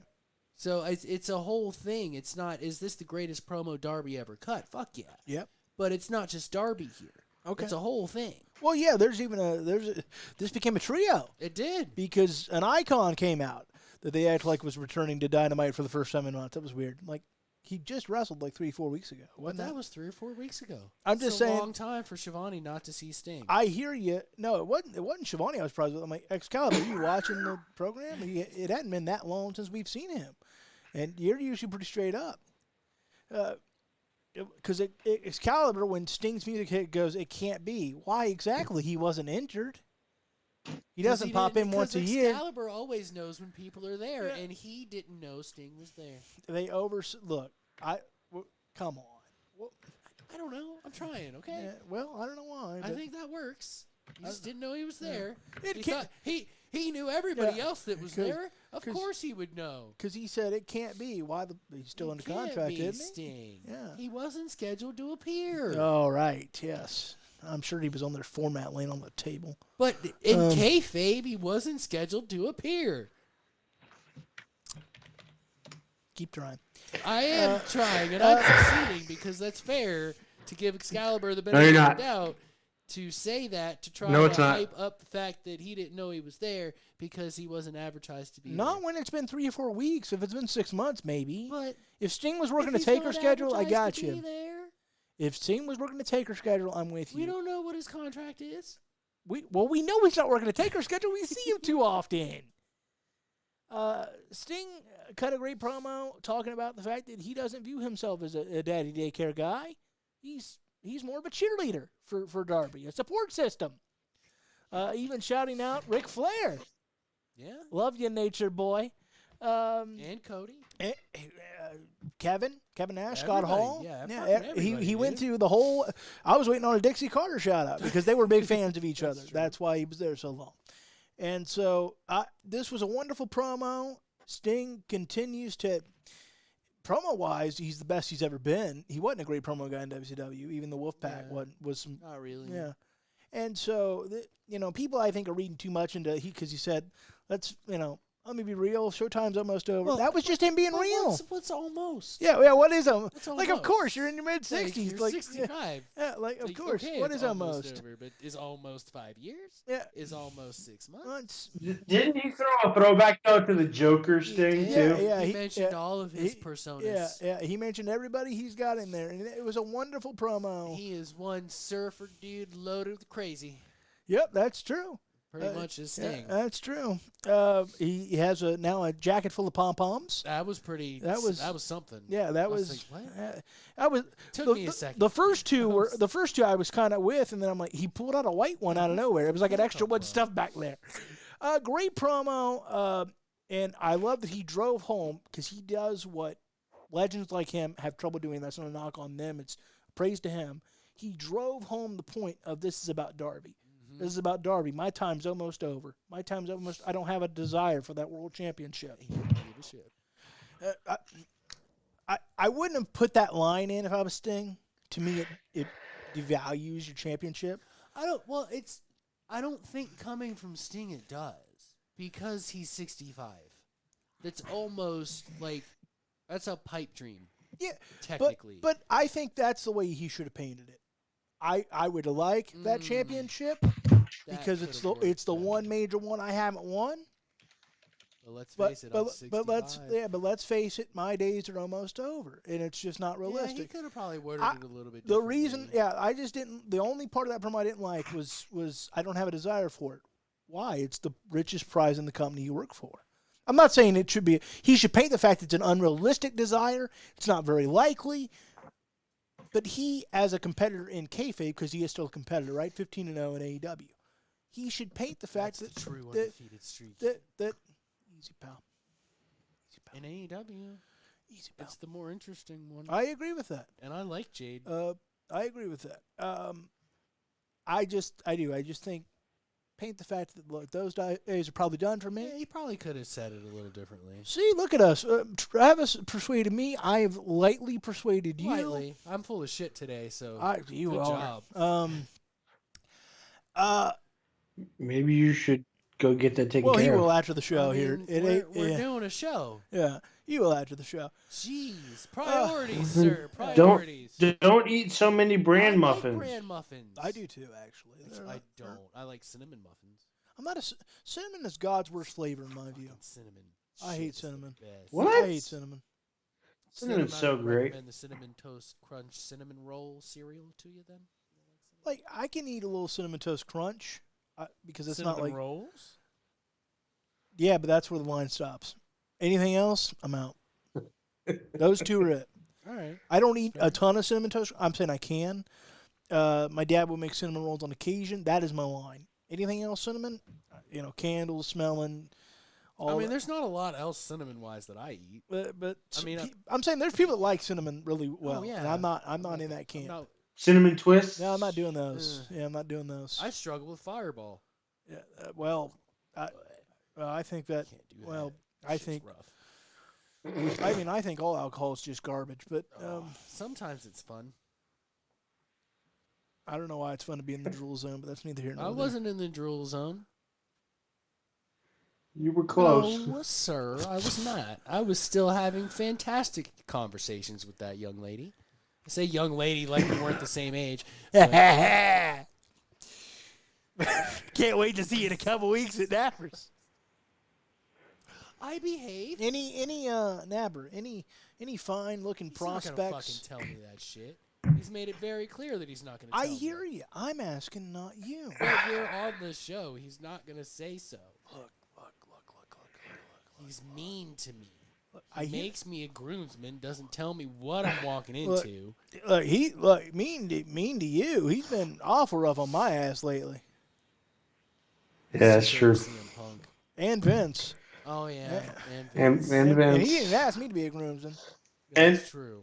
And NASCAR. And He's just tough on me lately. But that's all right. We shall overcome. We shall return like CM Punk. Or we shall return like Jeff Hardy. Hey, Jeff Hardy! I was really excited. to Jeff see Hardy is back in AEW a lot sooner than we thought he'd be. I am in favor of this. He looked to be in great shape, still recovering from that eye surgery, though. But a couple weeks he'll be all right. Great to see Jeff back. Still gets a pop, and you could see the pop meant a lot to him when they were closing the segment. Because I'm sure there were some doubts because Jeff screws up a lot. Let's be honest about that. And it looked uncertain if he was ever going to be back in AEW, but here he is. However, now you know CM Punk's got to come back. Because you can make an argument that you can make. Look, I like him, you don't. I get it, Buster. You can make an argument that the worst Jeff Hardy did worse than CM Punk in terms of, unfortunately, being a danger to society a little bit, right? If that's even an argument. Yeah, that's fair. Like, So, I mean, but I'm saying, I have you made get my that, point. Yeah, Yeah. I've made that mistake of Jeff before. Right. Just I didn't get pulled over for it. And so I'm not gonna rag on Jeff, but I'm not either. it is far worse than what CM Punk did. we all got our demons. So I'm saying, if we're going to have Jeff Hardy back with all his pitfalls, and I'm happy about that, then but you know, CM Punk, frankly, probably has more claim to a job, to be honest with you. What are your thoughts on Jeff Hardy's return, Mr. Napper? I know that you've been pretty up and down with him via his struggles. Good call, bad call, glad to see it, not glad to see it. Come on, talk to me.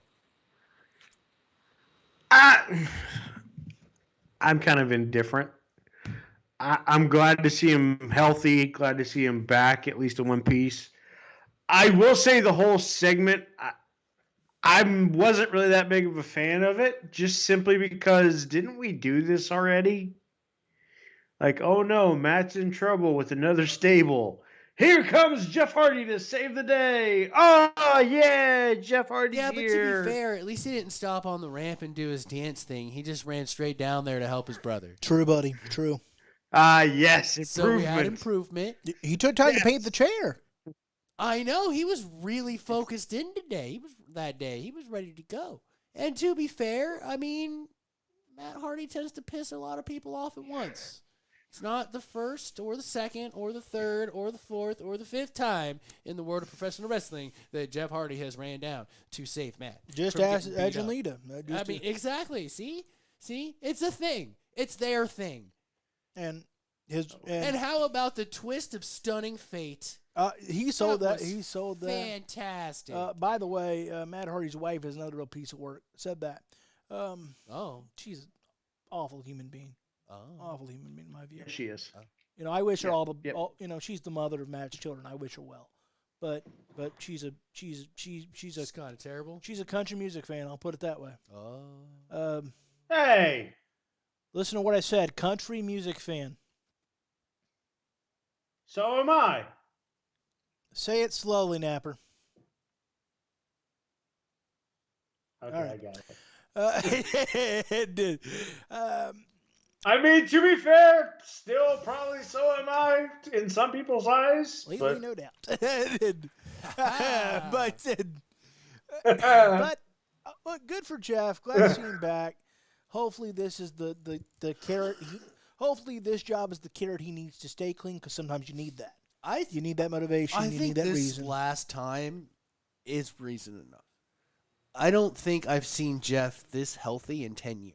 I noticed right away, as soon as he was on my screen and in that ring, I was like, hold on, wait a second. He's dropped weight. He looks healthy good. as shit. Yeah. Like, that is the healthiest I've seen him look, maybe since he feuded with The Undertaker. Yeah, he looked well. He looked incredibly well, and I'm glad to see it. Because, look, I know tough love is a thing, and I respect everybody that wants to do that for people that deal with addiction, and I get that. But sometimes you got to give him a carrot, too. Sometimes you got to give him a reason. And if Jeff Hardy's reason is wrestling, then hopefully that's it. Hopefully that's what keeps him on the straight and narrow. And I know you might say, well, he's got kids and a wife. Yeah, but everybody that's in this business is oddly obsessed with the ring. Well, and at the end of the day, yeah, he does have a kids and a wife, right? Okay, addiction's a bitch. Yeah, and so he's not the like. Maybe that's the extra. Maybe the ring is the extra you need push. that extra motivator, like because it's not like because your kid's always going to be your kid. He could be done wrestling and do a podcast and do fine for the rest of his life. Like money isn't. I don't want to say it's not an issue, because even people that are well off do have money issues from time to time, but financially he's pretty secure. If anything happens, I'm sure Matt would step in. It's the euphoria he gets from the ring. Yeah, it's that extra step, because he's already taken care of his family. Like, they're in a good spot, so he doesn't have that motivating factor. Because he didn't really have drug problems till he'd already made it. And made it. started moving to other companies and spent a decade diving off of 20-foot ladders. I thought because I do believe, if I remember correctly, it was because of all his injuries, that like he started most taking those wrestlers, pills. that he started taking those pills. I got to tell you, I thought Bully Ray was out of line this week on Busted Open when he said that he's not wrong about the fact that it's on Jeff Hardy if he screws up again, but he said that wrestling locker rooms are a much less tempting place or something than they used to be. Like, that's out of line, Bully. And frankly, you ain't been in a big league locker room in a long time. You don't know. Okay. I don't know how he can say that when John Moxley just had a drinking problem. Well, because do you know what comment I'm talking about? Are the locker rooms different than they used to be? Yes. Are they more concerned with their health and chilling and playing video games instead of going out and getting hammered or taking pills or whatever? Yes. But addiction isn't a generation, it's not like, oh, this generation doesn't have it. It's a generational thing. It can be problematic through genetics and everything else. But as far as a specific generation doesn't get addicted because this is different over here, that's not fucking true. Yeah, and I mean, it's just, especially because, let's be honest, the AEW locker room is full of guys that have had addiction issues, and some of them are the older fellows like Jake, some of them are the newer guys like John, and it just, that's not how it works in terms of, because temptation on the road is temptation on the road. It doesn't matter that it doesn't matter that it's a little easier. It's still easy to get access to. And to be honest, I mean, when it comes to Jeff, I want to be like Bully Ray was super out of line for that, but he knows Jeff pretty well. Yeah, I would. Yeah, I want to kind of give him the benefit of the doubt. Sure. Maybe he's an angry friend when he said that. Maybe. He's I hope pissed so. off that that's what happened with Jeff. Here it is. Here's the quote. I know we got to wrap it up. Give me about another 5 minutes, boys. Truth be told, Jeff better not F this opportunity up, because Jeff's been given a lot of opportunities. This probably will be the final opportunity for him. Listen, the world of pro wrestling does not present nearly as much temptation these days as it did 20 years ago. So if Jeff were to have another slip-up, I would say it's mostly on Jeff going out of his way to look for the slip-ups, as opposed to the slip-up just being around you at all times. That's the quote. And I thought that was out of line. I think that's out of line. Because I think, first of all, it just, to me, he doesn't know what's in the AEW locker room. He doesn't know what's in the. You haven't been in a big time consistent locker room in ages, and you're not a full-time guy anymore. I mean, he's been in WWE locker rooms of this generation. They weren't that long ago debuting or re-debuting in WWE. But it hasn't been that's that already long. been 6, 7, 8 years ago. But that's a misconception. But he's also been in Impact. But I'm sure he's been backstage in AEW before. Here's the problem with what he said. That's a common misconception of what he said, is that when battling addiction, the only way you fail is by having it around you. That's not how addiction works. That's why what he said was out of line. He made it seem like as long as, there's not people pushing it in his face, so as long as he doesn't go fucking find it, it's going to be fine. That's naive and a back-asswards way of looking at the way we look at addiction now. Addiction is a bitch. You will go find it. Yep. If you are addicted to something, you don't need someone handing it to you if you're craving it. You'll just go find it. I think that's why that statement's wrong. I don't know his comings and goings and what locker rooms he visits and everybody that he knows and this, that, and the other. I can just take that little snippet and be like, that's wrong. You don't have to be in that environment to fail with an addiction. Because to our knowledge, Jeff wasn't in that environment the last time. He was doing those little sing-along meet and greets. He was in AEW the last time. And then he was doing that, he was doing like random-ass meet and greets with like post-concert or whatever. But he was under contract to AEW the last time this happened. To me, the reason I think that's out of line is because I just think that's putting it too in a box of addiction. Because like you, I agree. Because I come from a family of addiction. I consider myself an addict. That's why I don't drink or anything. Because I know I have that brain.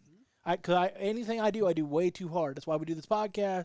That's why I know more about Ric Flair than I ever should. Now, I'm not gonna bash Bully for it. Yeah, I'm not saying opinion, and I'm not saying that you are.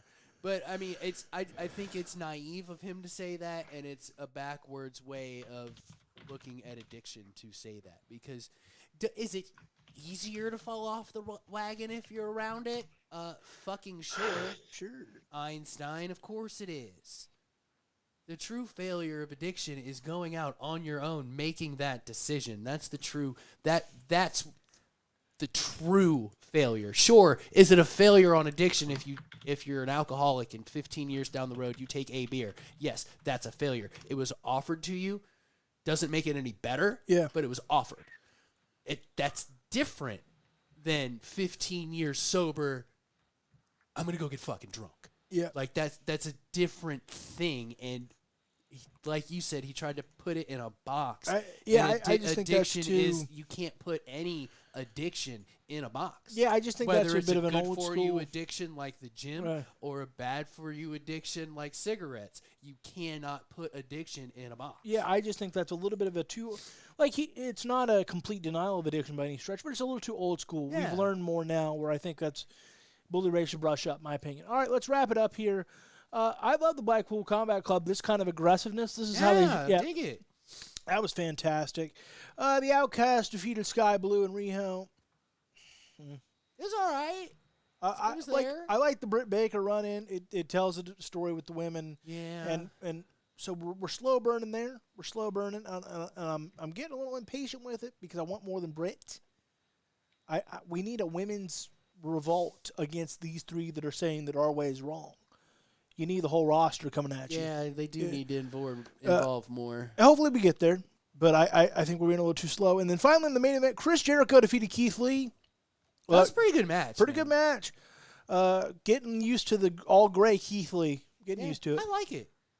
Something about it. I don't know why. I like it. Why don't you like it, buddy? I don't.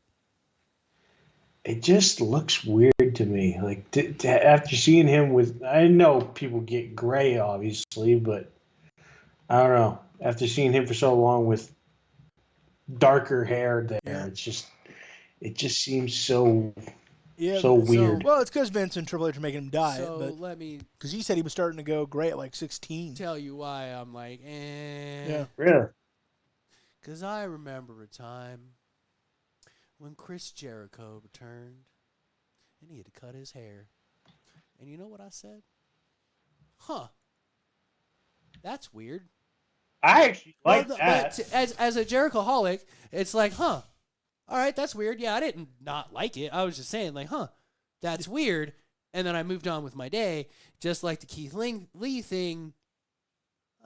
That's weird. It looks better. Because, I mean, in in wrestling, looks matter. But, like, it's just hair color, so it doesn't matter. To Vince and Triple H, it does. Yep. But, like, at the end of the day, it fucking doesn't. It especially matters to Vince. It's not a fucking mask. His like that matters. Yeah, A luchador mask, that matters. Fucking hair, I don't care. No, I get you, but Keith Lee did a Twitter post 6, 7, 8 months now. It's been a while. Yeah, he talked about the fact he started first going gray when he was like 16. He went gray. I believe it. Super early, and he's been dying for years. happens. And my grandfather did too. But he talked about the fact that Triple H had him dye it because of how gray it is, and then he said Vince was up his ass about I it. bet he was.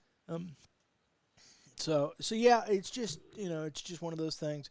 All right, any final thoughts? Anything you want to touch on before we get out of here? Because we're running a little over, and I apologize about that. No, that's fine. I mean, I thought all in all, I think a fucking great week of wrestling, like all around, from Raw to Dynamite to Rampage to SmackDown.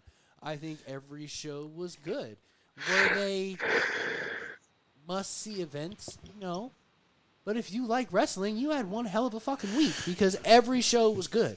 Did we have some down parts? And we didn't even really touch on we SmackDown. really didn't. Did we have some down spots? Sure we did. But, I mean, it's wrestling, but overall, all of these shows were fucking fantastic. Yeah, it wasn't And a that's bad- all we can ask Wasn't a for. bad week. Well, Other than hooks. Let's get us some hooks. and it wasn't a Try to make it event television again, which the drama with CM Punk and the Elite will make it event television again. So, it's clobbering time. can we just not complain and just make money, and then go amongst your lives afterwards and hate each other? I don't fucking care. Look in my eyes. I mean, that would legit be the conversation I would be having with all of them. What do you see? Can we just make this fucking money real quick? Like if I was Tony Khan, can we just make this fucking money? A piece of shit is on my team. Yeah, it took the whole show, but we got it. Like, can we just make some fucking money? I was waiting for the whole show, but he wouldn't give And it to then, me. like, when we're done making this fucking money, you guys can just go bitch about each other on Twitter or whatever you want to do. Like, I Looking don't forward care. to it. Can Looking we forward just to it. make money, please? Well, I look forward to the return of CM Punk. I really, really do. I don't. I'm so excited for I it. don't. I'm not. You're having a tough stretch here, buddy. Oh, Yep. The old crackpot Loganity keeps getting a few right, and you keep getting a few Look, wrong. I'm all right with it. I was talking. Oh, I I'm, know. I'm fine. I'm I'm fine fine. with it. Is I'm it fine with gonna- being wrong. I Is was it gonna break my heart to No not skin off see my CM bones. Punk again? Honestly, maybe a little, because there's stories to be told. Oh man, I'll tell you, Napper's gonna be so sick of me here this summer. He's gonna want to kill me. It'll be fine. The stories will be good. Oh, it's gonna be gonna be fantastic. It's great. CM Punk. It's gonna be great. gonna- I mean, I could always just not watch. That would probably work out just great. Yeah, but you like I have. I'm talking about you and I. We've committed. The three of us have committed to each other like an odd That's couple. not an option, sir. Sure it is. Why? Why not? Don't you like FTR? Eh. Eh? This now it makes sense why he doesn't care. Dude, I don't even remember the last Dynamite I actually watched. Bro. You're missing some It's been a You're minute. missing some shit. Well, I got a challenge for Did you. you see Super Mario at least? No, I want It's to. pretty good. Well, I have a challenge for you this week, Mister. How about Evil Dead Rise? You gonna see that? Probably not, because I'm not a big horror film Look, movie person. I got a challenge for you this week, Mister Napper. What? What's my If you challenge? have time, Watch watch fucking Dynamite. I won't even ask you to watch Rampage, though. I did watch it. I did too. Yeah, I don't even remember the last the Rampage I I watched. can't remember the last time I watched it live because I'd be tired as fuck. Well, I'm not watching it live right now because dealing with the NBA. I'm like, I'm It just was on gonna, early last week. I know, but Ish, like 10 minutes. I'm just gonna watch it on demand and I just until we DVR get it through it. through Hulu Plus Live TV. but so because we got to get It you. lasts for 9 months. Yeah, we got to get you out of this WWE's All That Matters thing. All right, there's a new breed in town. What if I said none of it matters? Are you okay? Well, that just is counterproductive to everything I ever know I'm in this life. confused. Yeah. We're going to check on Travis's mental health, and with that, we'll give you an update next week here. Right here on To the Turnbuckle. It's been another lovely edition, and CM Punk is coming home, and so is Vince McMahon, and I am happy, and he is sad, and McCarthy just doesn't give a damn. So I with don't that, care as long as the wrestling's good. I don't give a shit anymore. so what we know is the beat goes on, and we'll be right back here next week. Oh, yeah.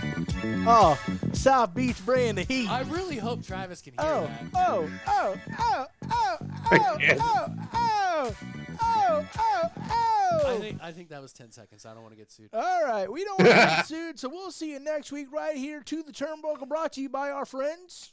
Dummy, go to dummy.gg now. Use that code BruiserNation. That's BRUZER Nation for 10% off each and every order. Bye. That was so fun.